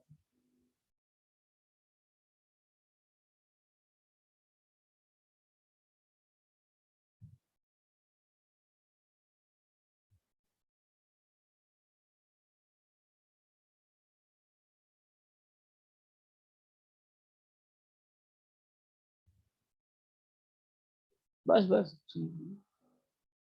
बस यहाँ पर क्या हो जाएगा, स्मॉल आर की जगह कैपिटल।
सबको बात एकदम क्लियर है बेटा, है ना? किसी को ऐसा नहीं कि भाई किस तरह से हम कैलकुलेट कर रहे हैं, क्योंकि आज हम बात कर रहे हैं स्फेयर की, कल हम बात करेंगे सिलेंडर की, तो तरीका बिल्कुल सेम रहेगा, कुछ भी चेंज नहीं है। ठीक है, अगर ये पॉइंट आपको समझ में आ गया तो आप किसी भी तरह के जितने भी ऑब्जेक्ट के लिए हम गॉसियन सरफेस से कैलकुलेट कर सकते हैं ना, आप अपने आप भी कर सकते हो। मैं अगर नहीं भी पढ़ाऊँ ना तो भी आप कैलकुलेट कर पाओ। क्लियर हो रही है बात बेटा यहाँ तक? अब जैसे इस पॉइंट पर आते हैं, यहां से हम बाहर आ गए क्योंकि मुझे इस पॉइंट पर कैलकुलेट करना था, तो मैंने इस पॉइंट से पास होता हुआ क्या ले लिया, एक गॉसियन सरफेस। क्लियर है भाई? पुरानी कहानी क्या लिखूंगा, close integral of E dot DS. मैं बार बार इसलिए लिख रहा हूं क्योंकि जब आप याद हो जाए, है ना, अच्छे से समझ में आ जाए, और जब आप रिवाइज करोगे, क्योंकि अगर मैं यहाँ पे इसको स्किप कर दूंगा तो बाद में आपको कंफ्यूजन होगा बार बार कि ये तो ई डॉट डीएस है, सर ने सीधे ई डीएस कैसे लिख दिया, फिर कंफ्यूजन होगा ई को कैसे बाहर निकाल दिया। तो इसलिए मैं डायरेक्टली नहीं लिख रहा, इसलिए क्योंकि अभी तो हमें बड़ा बढ़िया से चमक रहा है ना, थोड़े समय में जंग लगेगी ना सर, तो दिक्कत आती है। ठीक है, यहां से अगर हम बात करें तो अब यहां से हम समझ सकते हैं कि ई बाहर आ जाएगा, इंटीग्रल ऑफ डीएस। अब आएगा क्यू इन, क्यू इन कितना आएगा, बस यहां पर क्यू इन आएगा, देखो सारा चार्ज आ गया इसके अंदर, और इसके अंदर सारा चार्ज आ गया, तो लिमिट कहां से कहां तक रखनी पड़ेगी, 0 से कैपिटल आर। और अगर आप कैपिटल आर रखोगे तो देखो ये कितना आ रहा है, pi rho naught r q, ये अपॉन एप्सिलॉन। ये आपके पास आ गया E into this is 4 pi upon pi epsilon naught are cube by, ये कैंसिल आउट हो जाएगा बिल्कुल, चाहे तो हटा दो चाहे मतलब टर्म मर्जी है, एक ही टर्म्स में लिख सकते हो बिल्कुल। ई इज इक्वल्स टू ये चला जाएगा, ये आपके पास बनेगा rho naught are cube upon 4 epsilon naught are square, ये आंसर है। क्लियर है? अगर हम यहाँ पर वापस आए तो यहाँ पे देखो जो इलेक्ट्रिक फील्ड जब आप इनसाइड कैलकुलेट कर रहे हो ना, तो E directly proportional to are square, बाकी सब तो कांस्टेंट है, सही है ना। और जब आप बाहर कैलकुलेट कर रहे हो ना, E 1 upon R square, clear है, E inversely proportional to are square. तो अगर मैं कर्व ड्रॉ करूंगा तो पहला कर्व तो आएगा पैराबोलिक, है ना, y is equal to x square, तो ये directly proportional to x square in r square, तो पैराबोलिक आएगा। और दूसरा आएगा रेक्टेंगुलर हाइपरबोला टाइप का, तो पहले तो क्या होगा, फील्ड बढ़ता जाएगा और बाद में डिक्रीज होगा।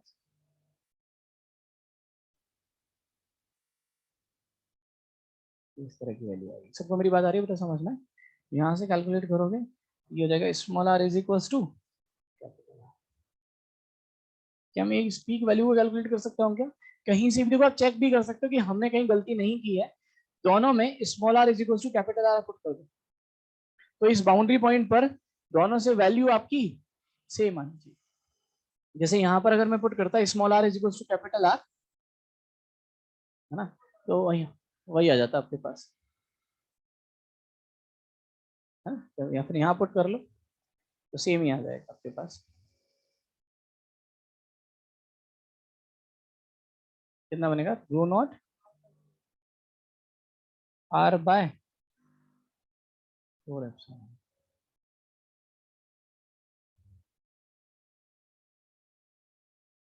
ये वैल्यू हो जाएगी। सो वो क्लियर है बेटा, आप इसको नोट करो और उसके बाद शीट निकालो।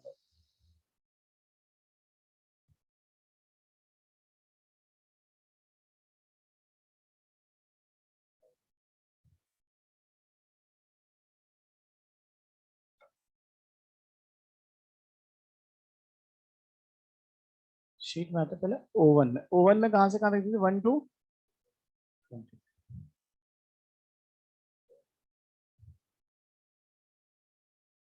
नोट करो।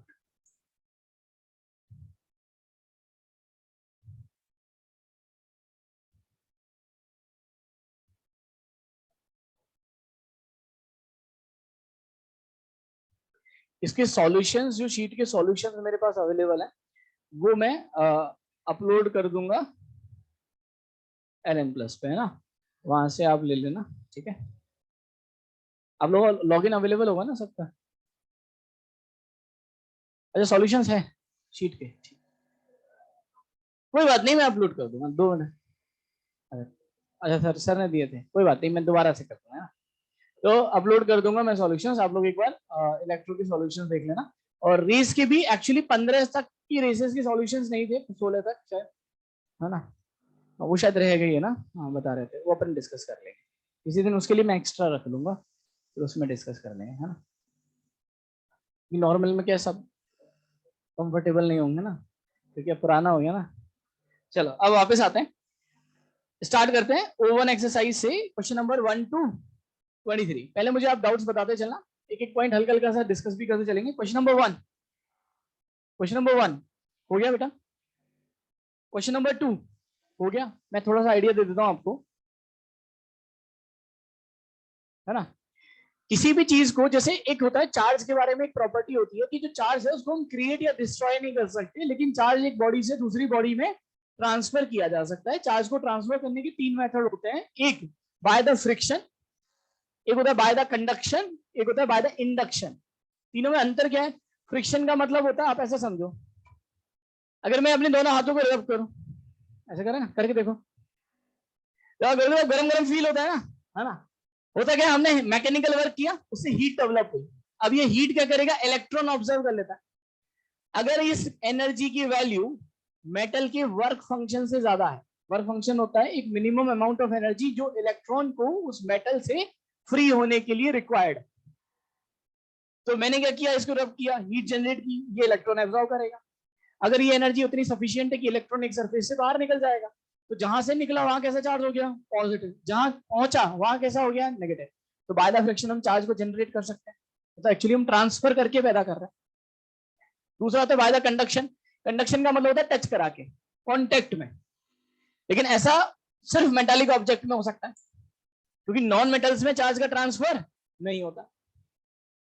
तो अगर मैं दो मेटालिक ऑब्जेक्ट को कांटेक्ट में लाऊं, तो उन दोनों में चार्ज का रीडिस्ट्रीब्यूशन होना स्टार्ट हो जाता है, और ऐसा तब तक चलता है जब तक दोनों का पोटेंशियल सेम नहीं हो जाता। तो एक वर्ड आएगा आगे चल के पोटेंशियल, एक वर्ड आएगा आगे चल के पोटेंशियल। तो जब तक दोनों का पोटेंशियल सेम ना हो जाए, क्लियर है। और तीसरा मेथड होता है बाय द इंडक्शन। इंडक्शन में हम कोई फिजिकल कॉन्टेक्ट में नहीं लाते, हम करते हैं क्या, बात ध्यान से सुनना। जैसे मान लो कि मेरे पास एक न्यूट्रल बॉडी है, और यहां पर मैं एक रॉड लाया जिसपे कैसा चार्ज था, पॉजिटिव। न्यूट्रल ऑब्जेक्ट का मतलब ये ध्यान रखना, ऐसा नहीं है कि उसमें चार्ज नहीं है। न्यूट्रल का मतलब होता है जितना प्लस उतना माइनस है। तो अगर मैं इसमें एक पॉजिटिव चार्ज लाया, तो ये क्या करेगा पता है, इसके नेगेटिव को अपने पास खींचेगा और इसके पॉजिटिव को धक्का देगा। तो जो बॉडी पहले न्यूट्रल दिखाई दे रही थी, अब वो बॉडी मुझे पोलराइज दिखाई देगी। पोलराइज का मतलब होता है उसके प्लस और माइनस अलग अलग हो जाते। अब मुझे बताओ, ये प्लस माइनस में कैसा फोर्स लगेगा, अट्रैक्टिव। इन दोनों प्लस में कैसा लगेगा, कौन सा फोर्स ज्यादा होगा, ये वाला, क्योंकि इनकी डिस्टेंस कम है। तो कौन सा फोर्स डोमिनेट करेगा, अट्रैक्टर। अगर मैं पॉजिटिव के बजाय एक नेगेटिव रॉड लाता, तो यहां पे कैसा चार्ज आ जाता, पॉजिटिव। यहां पे कैसा चार्ज आ जाता, नेगेटिव। इन दोनों में कैसा फोर्स लगता, अट्रैक्टिव। इन दोनों में अभी भी कौन सा फोर्स डोमिनेट करता, अट्रैक्टिव। तो मैं ऐसे बोल सकता हूं कि अगर मैं by the induction charge produce कर रहा हूं, तो मैं जिस चार्ज को ला रहा हूं वो रॉड चाहे पॉजिटिव हो चाहे नेगेटिव हो, दोनों में अट्रैक्शन ही डोमिनेट करेगा। सेम यहां पर क्वेश्चन है। आप क्या कर रहे हो, रॉड को एक वाटर स्ट्रीम फ्लो के पास ले जा रहे हैं, तो आपसे पूछा है कि जो स्ट्रीम फ्लो है वो आपकी तरफ बेंड होगा या रिपेल करेगा। तो यहाँ पर हम चार्ज को इंड्यूस कर रहे हैं किससे, बाय द इंडक्शन मेथड। तो क्या होगा फाइनली, अट्रैक्ट ही होगा, और अट्रैक्ट ही होगा तो टुवर्ड्स द रॉड बेंड होगा। कौन सा ऑप्शन आ जाएगा, B answer, in the same direction. उसके बाद आता है क्वेश्चन नंबर थर्ड। थर्ड हो गया, Coulomb's law, action reaction force होता है, तो जितना फोर्स पहला चार्ज पार्टिकल दूसरे पे लगाएगा उतना दूसरा पहले पे लगाएगा। क्वेश्चन नंबर 4 हो गया। अगर आप पे नहीं भी सॉल्व हो रहा है इसमें, तो आप डिस्टेंस अज्यूम करके सॉल्व कर लो। जैसे मान लो कि मैं आपको थोड़ा सा आइडिया देता हूँ। जैसे मान लो कोई भी कॉम्बिनेशन है, लाइक पहला कॉम्बिनेशन है ये प्लस प्लस प्लस, और इस पी पॉइंट पे आपसे पूछा है ना, तो ये डिस्टेंस आर ले लो, ये भी आर ले लो, ये भी आर ले लो, ये आर हो गई, ये टोटल 2r, और ये कितनी, इसके हिसाब से सॉल्व कर लो, फटाफट आंसर आ जाएगा। क्वेश्चन नंबर 5 हो गया। फोर्स को वेक्टर फॉर्म में लिख सकते हो। फोर्स होता है k q by r square, लेकिन वेक्टर फॉर्म में होता है k q by r cube into r vector. उसके बाद चलते हैं क्वेश्चन नंबर 6 हो गया बेटा। क्वेश्चन नंबर 7 7 7 7 7 7 वेक्टर फॉर्म में लिखना है, E resultant is equals to electric field due to the first charge plus electric field due to second charge. और ई जो वेक्टर फॉर्म में होता है वो होता है k q by r cube into r vector. बिल्कुल मॉडर 1 ले लेंगे। क्वेश्चन नंबर 8 हो गया। कौन सा बेटा, 8th में, अच्छा आप बोल रहे इक्विलिब्रियम पर है ये मेंशन नहीं है, हाँ मतलब वो मेंशन होना चाहिए, बिल्कुल ये सही बोल रहा है। क्वेश्चन नंबर 8 में आप लिख लो,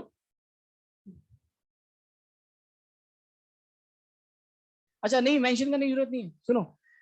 अगर आप पूरे सिस्टम को, अगर आप एक सिस्टम एज्यूम कर लोगे, तो जो टेंशन है वो भी कैसा हो जाएगा, इंटरनल, और इनके बीच में जो कूलाम फोर्स लग रहा है वो भी कैसा हो जाएगा, इंटरनल। तो पूरे सिस्टम पर कोई एक्सटर्नल फोर्स लग रहा है क्या, नहीं लग रहा। तो पूरे सिस्टम पर जब कोई एक्सटर्नल फोर्स नहीं, तो पूरा सिस्टम किस पर रहेगा, इक्विलिब्रियम पर है। सही है, क्वेश्चन नंबर 8 सही है। क्वेश्चन नंबर 9 हो गया। ये डायग्राम क्लास में सर ने बनवाया होगा। क्वेश्चन नंबर 10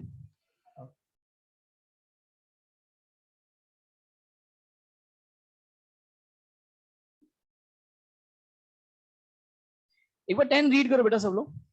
क्वेश्चन नंबर 10 में क्या देखा है, a particle B of the charge q in the mass m is in equilibrium under the weight and the electrostatic force is applied by a fixed charge which is directly beneath the particle b। इधर देखो actually है क्या, यहाँ पे दो charge particle है, एक तो ये a है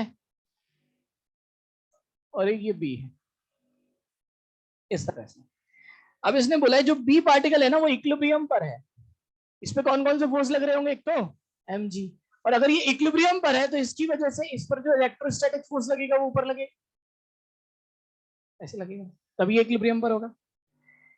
अब इसने बोला है when the particle b is disturb along the vertical the equilibrium is, कैसा होगा, स्टेबल या अनस्टेबल, ये मुझे बताना है, बात ध्यान से सुनना। ये इस पे कूलाम फोर्स कहां लगा रहा है, ऊपर या नीचे, इसका मतलब दोनों पॉजिटिव होंगे या दोनों अपोजिट होते ना तो ये अट्रैक्ट करता, तो ये कभी इक्विलिब्रियम पे हो ही नहीं सकता था। अब बात ध्यान से सुनना, अभी FEMG को बैलेंस किया हुआ है, इक्विलिब्रियम पर है। अगर मान लो मैं इसको नीचे थोड़ा सा डिस्टर्ब करता हूं, कितने अमाउंट से, x से, क्या mg चेंज हो जाएगा क्या, नहीं, लेकिन दोनों के बीच की सेपरेशन कम हो गई तो कूलाम फोर्स बढ़ गया, तो नेट फोर्स कहां आएगा, ऊपर, तो मैंने डिस्प्लेस किया नीचे लेकिन Fe बढ़ गया तो नेट फोर्स कहां आया, ऊपर। अगर मैं इसको ऊपर शिफ्ट करता तो mg तो सेम रहता लेकिन डिस्टेंस बढ़ गई तो फोर्स क्या हो गया, कम हो गया, तो अब Fe कम हो गया, mg ज्यादा हो गया, कहां आया नेट फोर्स, नीचे। बिल्कुल, तो हमेशा पार्टिकल पे लगने वाला फोर्स डिस्प्लेसमेंट के कैसा है, अपोजिट है, तो कैसा इक्विलिब्रियम हुआ, स्टेबल, पार्टिकल ऑसिलेट करेगा इस पॉइंट के बाद,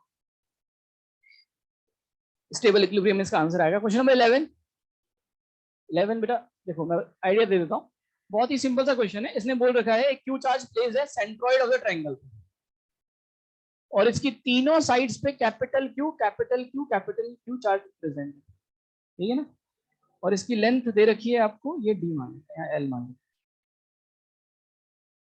इसने बोला है कि पूरा सिस्टम अगर इक्विलिब्रियम पर है तो q की वैल्यू बताओ।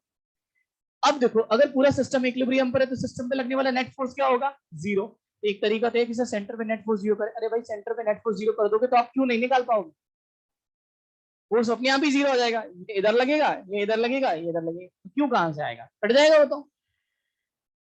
जिसने बोला सिस्टम इक्विलिब्रियम पर है ना, सिस्टम पर प्रेजेंट हर एक चार्ज पार्टिकल इक्विलिब्रियम पर होगा, तो ये भी इक्विलिब्रियम पर है तो ये भी, तो ये इस पे फोर्स लगाएगा इधर, ये इस पे फोर्स लगाएगा इधर, तो इन दोनों का जो रिजल्टिंग फोर्स है वो इधर आना चाहिए, तो ये जो फोर्स लगाएगा वो उसके, यानी क्यू का साइन कैसा होना चाहिए,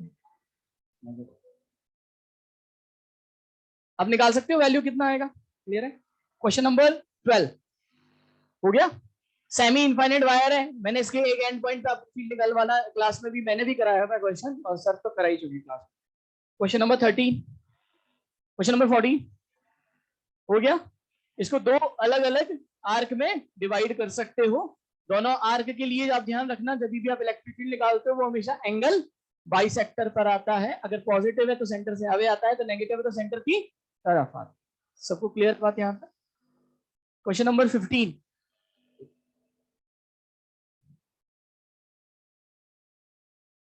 15, बड़ा बढ़िया सा क्वेश्चन है, तो देखो सब लोग, जैसे मान लो ये आपके पास एक रिंग है ना, नॉन कंडक्टिंग यूनिफॉर्मली चार्ज, इस पे टोटल चार्ज है कैपिटल क्यू, मुझे बताओ इसके सेंटर पे फील्ड कितना होगा, जीरो। अगर एक uniformly charge non conducting ring है तो उसके सेंटर पे फील्ड कितना होगा, जीरो। अब इस भाई ने एक गेम कर दिया कि यहाँ पर है ना एक छोटा सा हिस्सा इसने कट कर दिया, ठीक है। अब इसने बोला इसको कट करने के बाद यहाँ पर नेट फील्ड कितना होगा इस रिमेनिंग पार्ट की वजह से, ये इसने पूछा है।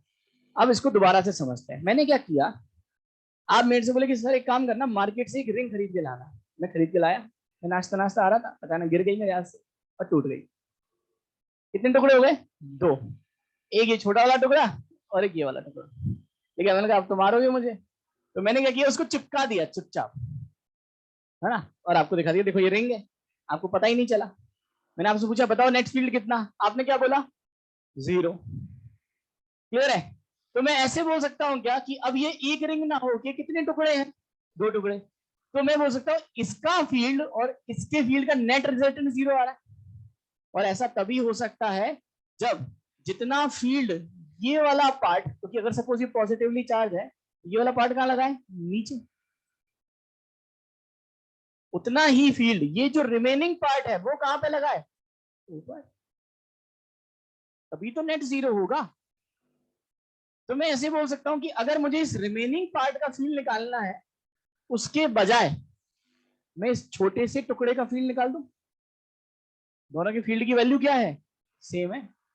ऐसा क्यों, क्योंकि इस छोटे से टुकड़े को मैं एक पॉइंट चार्ज कंसीडर कर सकता हूं, और एक पॉइंट चार्ज की वजह से सेंटर पे कितना फील्ड आएगा बोलो, ए क्यू बाय आर स्क्वायर। अब इस पॉइंट चार्ज में मान लेते हैं जो चार्ज हो गया डी क्यू, तो कितना आ जाएगा, A d q by r square. बस मुझे इस पे चार्ज निकालना है, और चार्ज निकालना बड़ा आसान है, चार्ज इसकी लेंथ पे डिस्ट्रीब्यूटेड है। तो मैं ऐसे बोल सकता हूँ लेंथ अगर 2 पाई आर है तो चार्ज कितना था, कैपिटल क्यू, और इसकी लेंथ आपको दे रखी है स्मॉल डी, तो चार्ज कितना आ जाएगा, q upon 2 pi r into d. ये आंसर आ गया। तो के इंटू, यहाँ पे पुट करो कितना आएगा बेटा, q small d upon 2 pi are cube बन जाएगा। याद है, जो इलेक्ट्रिक फील्ड आ रहा है वो डायरेक्टली प्रोपोर्शनल टू, ये सब कांस्टेंट है, D upon inversely proportional to R cube आ रहा है। क्लियर होगी बात।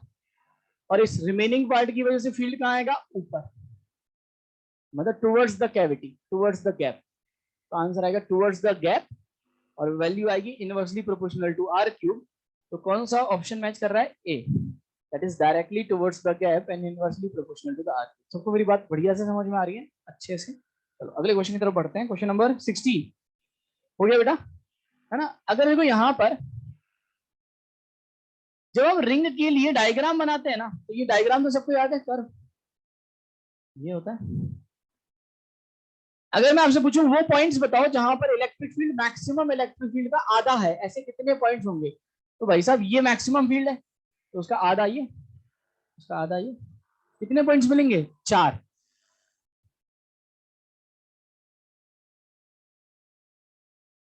ये आंसर है। ये अगले क्वेश्चन की तरफ बढ़ते हैं। क्वेश्चन नंबर 17 हो गया बेटा। रिंग की एक्सिस पर आपने चार्ज पार्टिकल रख दिया, उसको हल्का सा डिस्प्लेस कर दो, उस पर जो फोर्स लगेगा वो लगेगा क्यू इंटू ई, और ई होता है डिस्क की वजह, रिंग की वजह से K Q X upon R square plus X square की power is equal to mass into acceleration. Answer आ गया। क्वेश्चन नंबर 18 हो गया। क्वेश्चन नंबर 19 ठीक है, मैं बता देता हूं।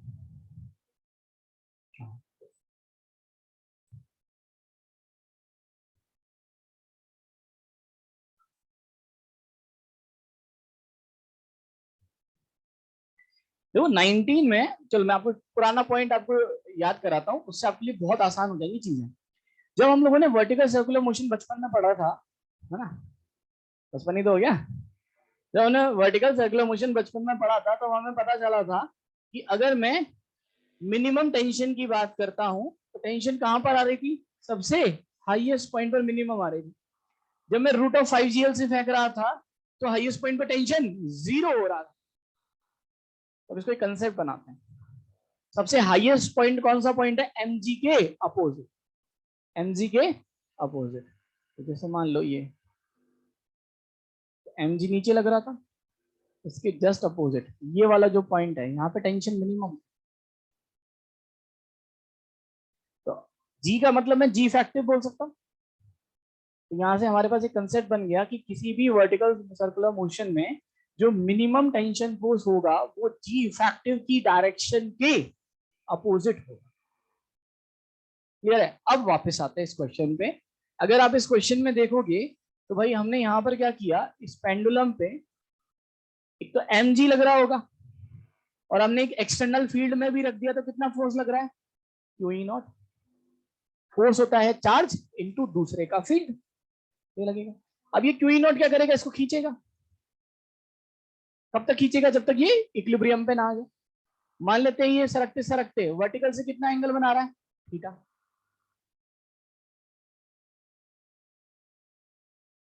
कितने फोर्स लग रहे होंगे, एम जी इधर लग रहा होगा और क्यू ई इधर लग रहा होगा। तो नेट जी इफेक्टिव इस डायरेक्शन में आएगा ना भाई। तो टेंशन मिनिमम कहाँ होगा, जी इफेक्टिव के अपोजिट में, यहाँ पे टेंशन मिनिमम। और आपसे पूछा है एंगल कितना होगा टोटल ना, तो अब इधर देखो, ये मैं थीटा निकाल सकता हूँ, ये थीटा है तो ये भी कितना हो गया थीटा, क्या यहां से टेन थीटा निकाल सकता हूं, this is perpendicular upon base. तो यहां से टोटल कितना एंगल हुआ, पाई प्लस थीटा, तो आंसर आएगा पाई प्लस थीटा, थीटा हो जाएगा टेन इनवर्स ऑफ 3/।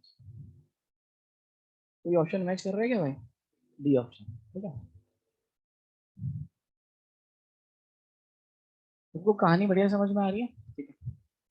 जो भी पॉइंट एक बार हमने सीख लिया उसको भूलना नहीं है ना, ये आदत डाल लो कि जो एक बार सीख लिया उसको भूलना नहीं, ठीक है। तो अगर आप ये आदत डालोगे तो आप कभी भी गलती नहीं करोगे, है ना। अदरवाइज आप ऐसे ही साइकिल में चलते रहोगे, आज पढ़ा कल भूल गए, आज पढ़ा कल भूल गए। इस साइकिल से हमें कभी ना कभी तो उबरना पड़ेगा, है ना। और जितना जल्दी अपन उबरेंगे उतना बेहतर है, ठीक है। अगले पॉइंट की तरफ बढ़ते हैं फटाफट। Question number 20। यहाँ पे मैं फोर्स से बैलेंस नहीं कर सकता, चक्कर क्या है, जो बिल्कुल लोअर मोस्ट पॉइंट है वहां पे फ्रिक्शन भी तो हो सकता है, तो मुझे फ्रिक्शन के बारे में कुछ भी जानकारी नहीं है। तो जो लोअर मोस्ट कांटेक्ट पॉइंट है वहां पे नेट टॉर्क 0 कर दो, आपका आंसर आ जाएगा। तो क्वेश्चन नंबर 20 में अगर आप कैलकुलेट करना चाहते हो तो 20 में टॉर्क एट कांटेक्ट पॉइंट 0 कर दो। तो दो फोर्स का टॉर्क आएगा, एक तो इलेक्ट्रिक फील्ड का टॉर्क आ जाएगा और एक एमजी का। क्वेश्चन नंबर 21 मैं समझा, 21 एक बार सब लोग रीड करो बेटा। 21 में देखा negatively charge particle P initially at rest is in constant gravitational field and a constant, इसलिए नहीं है, रीड करो इसको, a constant uniform electric field as shown in figure. अब इधर देखो चार्ज कैसे, पॉजिटिव की नेगेटिव, नेगेटिव, तो इलेक्ट्रिक फील्ड इधर है, चार्ज नेगेटिव है, कौन कौन से फोर्स लगेंगे, mg इधर लगेगा और q इधर लगेगा, लगेगा ना इलेक्ट्रिक फील्ड के अपोजिट। ये फोर्स भी कांस्टेंट है, ये फोर्स भी कांस्टेंट है, तो इनका रिजल्टेंट इस डायरेक्शन में आएगा एफ नेट, और ये भी कैसा रहेगा कांस्टेंट। चार्ज इनिशियली किस पे था, रेस्ट पे, तो वेलोसिटी कितनी, 0। तो वेलोसिटी अगर 0 है तो जिस डायरेक्शन में एक्सेलरेशन होगा चार्ज भी उसी डायरेक्शन में जाएगा। आप ऐसे सोचो मैं रेस्ट पर हूं, ठीक है, अब आप बोलोगे 7:15 सर जा क्यों नहीं देता, आप धक्का देना चालू कर दिया। तो भाई जिस डायरेक्शन में आप धक्का दोगे मैं उसी डायरेक्शन में जाऊंगा, क्योंकि मेरी इनिशियल वेलोसिटी कितनी थी, 0। तो सेम इसी के साथ है ना, इसकी इनिशियल वेलोसिटी कितनी, 0। तो आप अगर इस डायरेक्शन में धक्का दोगे तो भाई इसी डायरेक्शन में जाएगा। तो कैसे पाथ पर जाएगा, स्ट्रेट लाइन पाथ। तो कौन सा ऑप्शन यहाँ पे मैच कर रहा है, डी। Next question number 22।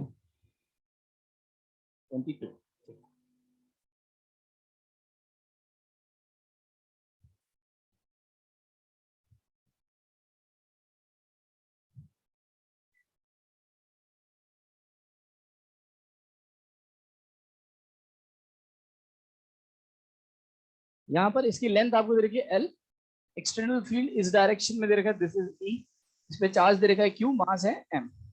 आपसे पूछा determine the speed of the particle when the rod is parallel to the electric field. बहुत ही सिंपल है, सब लोग इधर देखो, यहां से मैंने रिलीज किया, ठीक है ना, जैसे मान लो यहां से ये रॉड घूमते घूमते घूमते ऐसे आ गई, तो इसने जो ये बोला कि जब ये रॉड कैसी हो जाएगी पैरेलल, तो आपको स्पीड कैलकुलेट करनी है उस वक्त। तो मैं यहां से यहां तक वर्क एनर्जी थ्योरम लगा दूं, किस किस का वर्क आएगा पहले बात करें, तो एक हिंज लग रहा है, एक mg लग रहा है और एक इलेक्ट्रिक फोर्स लग रहा है। हिंज का कोई डिस्प्लेसमेंट नहीं है, क्योंकि वर्क की डेफिनेशन होती है force into displacement of point of application. तो हिंज जिस पॉइंट पे लग रहा है, हिंज फोर्स जिस पॉइंट पे लग रहा है उसी पॉइंट पे लग रहा है, उस पॉइंट का कोई डिस्प्लेसमेंट नहीं है। तो वर्क डन बाय हिंज कितना, 0। सिर्फ दो का वर्क आएगा, एक mg का और एक, अब आते हैं mg और इलेक्ट्रिक फोर्स दोनों कांस्टेंट है, किसी भी कांस्टेंट फोर्स का वर्क होता है फोर्स इनटू उसकी डायरेक्शन में डिस्प्लेसमेंट। mg एक वर्टिकल फोर्स है, तो मुझे वर्टिकल डिस्प्लेसमेंट देखना पड़ेगा। mg लगता है सेंटर ऑफ मास पे, यार यहाँ पे तो एक पॉइंट पॉइंट मास है, तो ये पहले यहाँ पे था फिर यहाँ पर आ गया, तो वर्टिकल डिस्प्लेसमेंट तो ये हुआ ना, कितना हुआ, दिस इज एल, ये एल साइन थीटा, ये mg का वर्क डन आ गया। QE ये भी एक कांस्टेंट फोर्स है, कैसे लग रहा है, हॉरिजॉन्टल, तो हॉरिजॉन्टल फोर्स एक कांस्टेंट है, तो हॉरिजॉन्टल ही डिस्प्लेसमेंट देखना पड़ेगा वर्क के लिए, और हॉरिजॉन्टल डिस्प्लेसमेंट ये हुआ, दिस इज एल, ये एल कॉस थीटा, ये एल, तो ये L minus L cos theta, ये बनेगा Q into E into L minus L cos theta, बस यही है ना, is equals to final kinetic energy minus initial. अब ये जो पार्टिकल है वो तो घूम रहा है रॉड की तरह से ना, ऐसे कितनी एंगुलर वेलोसिटी से, ओमेगा से, इनिशियली कितना, 0, तो final kinetic energy half I omega square और इनिशियल 0। आई कैसे लिखोगे, ये पॉइंट मास है, इस पॉइंट के अबाउट कितना हो जाएगा इसका moment of inertia, ml square, और ओमेगा को v बाय एल लिख सकते हो, यहाँ से दिया जाएगा, इस तरह से आप कैलकुलेट कर सकते हो। सबको कहानी बढ़िया समझ में बेटा यहाँ तक। और इसका अगला question, question number 23, question number 23 हो गया क्या, ठीक है, चलो बाकी फिर नेक्स्ट क्लास में डिस्कस। हाँ कौन से बेटा, एक सेकंड, कौन से वाले में, क्वेश्चन नंबर 23 में, ठीक है, एक मिनट रुक जा, 2 मिनट रुक जा, ठंड रखे यार, ऐसे क्या, आईपीएल देखना है क्या,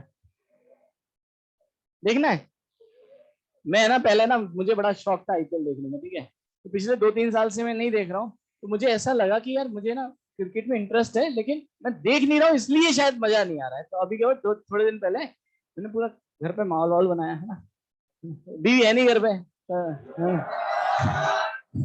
है ना, जंगल राज चल रहा है घर पे, है ना, तो मैंने कहा यार थोड़ा कमरा वमरा सही करते हैं, तो बढ़िया से, है ना, कमरा बिल्कुल बढ़िया से किया, सही किया, खाने पीने को जोमेटो स्विगी से फटाफट ऑर्डर किया, है ना, ठीक है, खाने का है, पीने का जुगाड़ तो है अपने पास, है ना, खाने पीने का फिर उसके बाद हाँ मैंने आईपीएल चलाया, 15-20 मिनट हुए, उल्टी आने लगी भाई सब देख के, है ना, 20 मिनट बाद तो ना तो खाना भाए, है ना, बॉडी का टेम्परेचर बढ़ गया, है ना, अरे इतना किसी का भी हो यार, इतना गंदा खेलते हैं ना, बिल्कुल ऐसा लगता है बिल्कुल फिक्स है ना, ठीक है, जैसे वो देखता है कि कैच लूं क्या, बता लेना है, नहीं, अरे घर से तो तैयारी करके आओ, चीटिंग कर रहे हो, वही ग्राउंड पे ही करोगे क्या मजा नहीं आता आईपीएल, पहले मजा आता था जब थोड़े से, अब ना, अब क्या पूरा वो हो चुका है, कॉर्पोरेट हो गया ना ये, अब ये कमाने का जरिया बन चुका है, ठीक है, कैसी, कौन सा वाला, कौन सा वाला आईपीएल,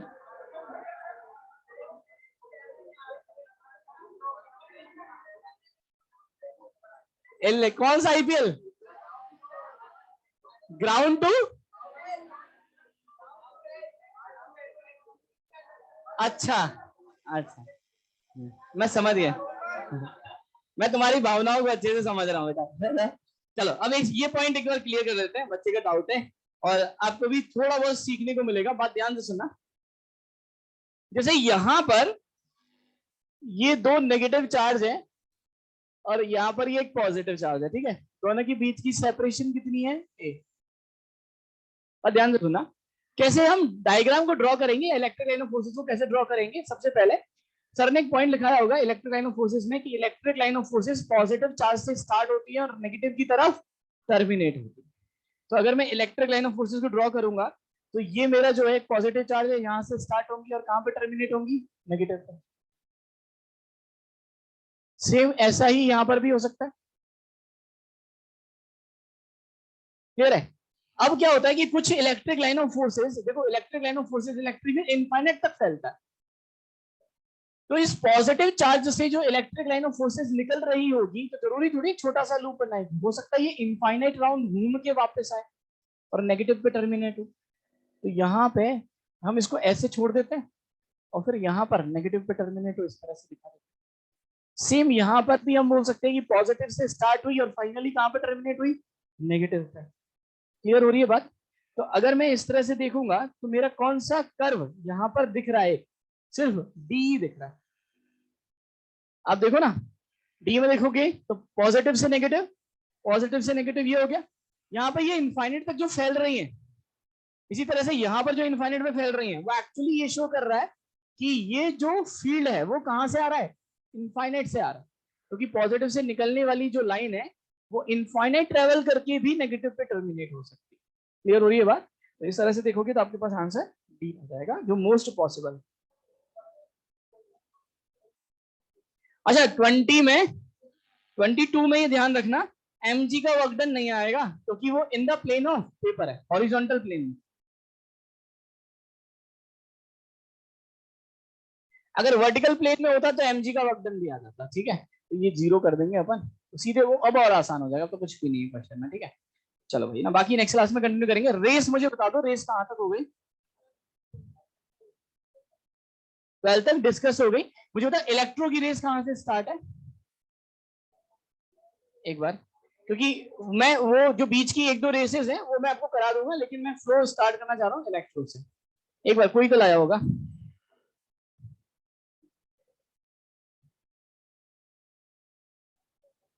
हाँ 14 से, है ना? तो इलेक्ट्रो की रेस है 14 से स्टार्ट है, तो रेस नंबर 14, है ना? और S1 के जो क्वेश्चन दे रखे मैंने वो, ठीक है, तो नेक्स्ट क्लास में उसको डिस्कस करेंगे।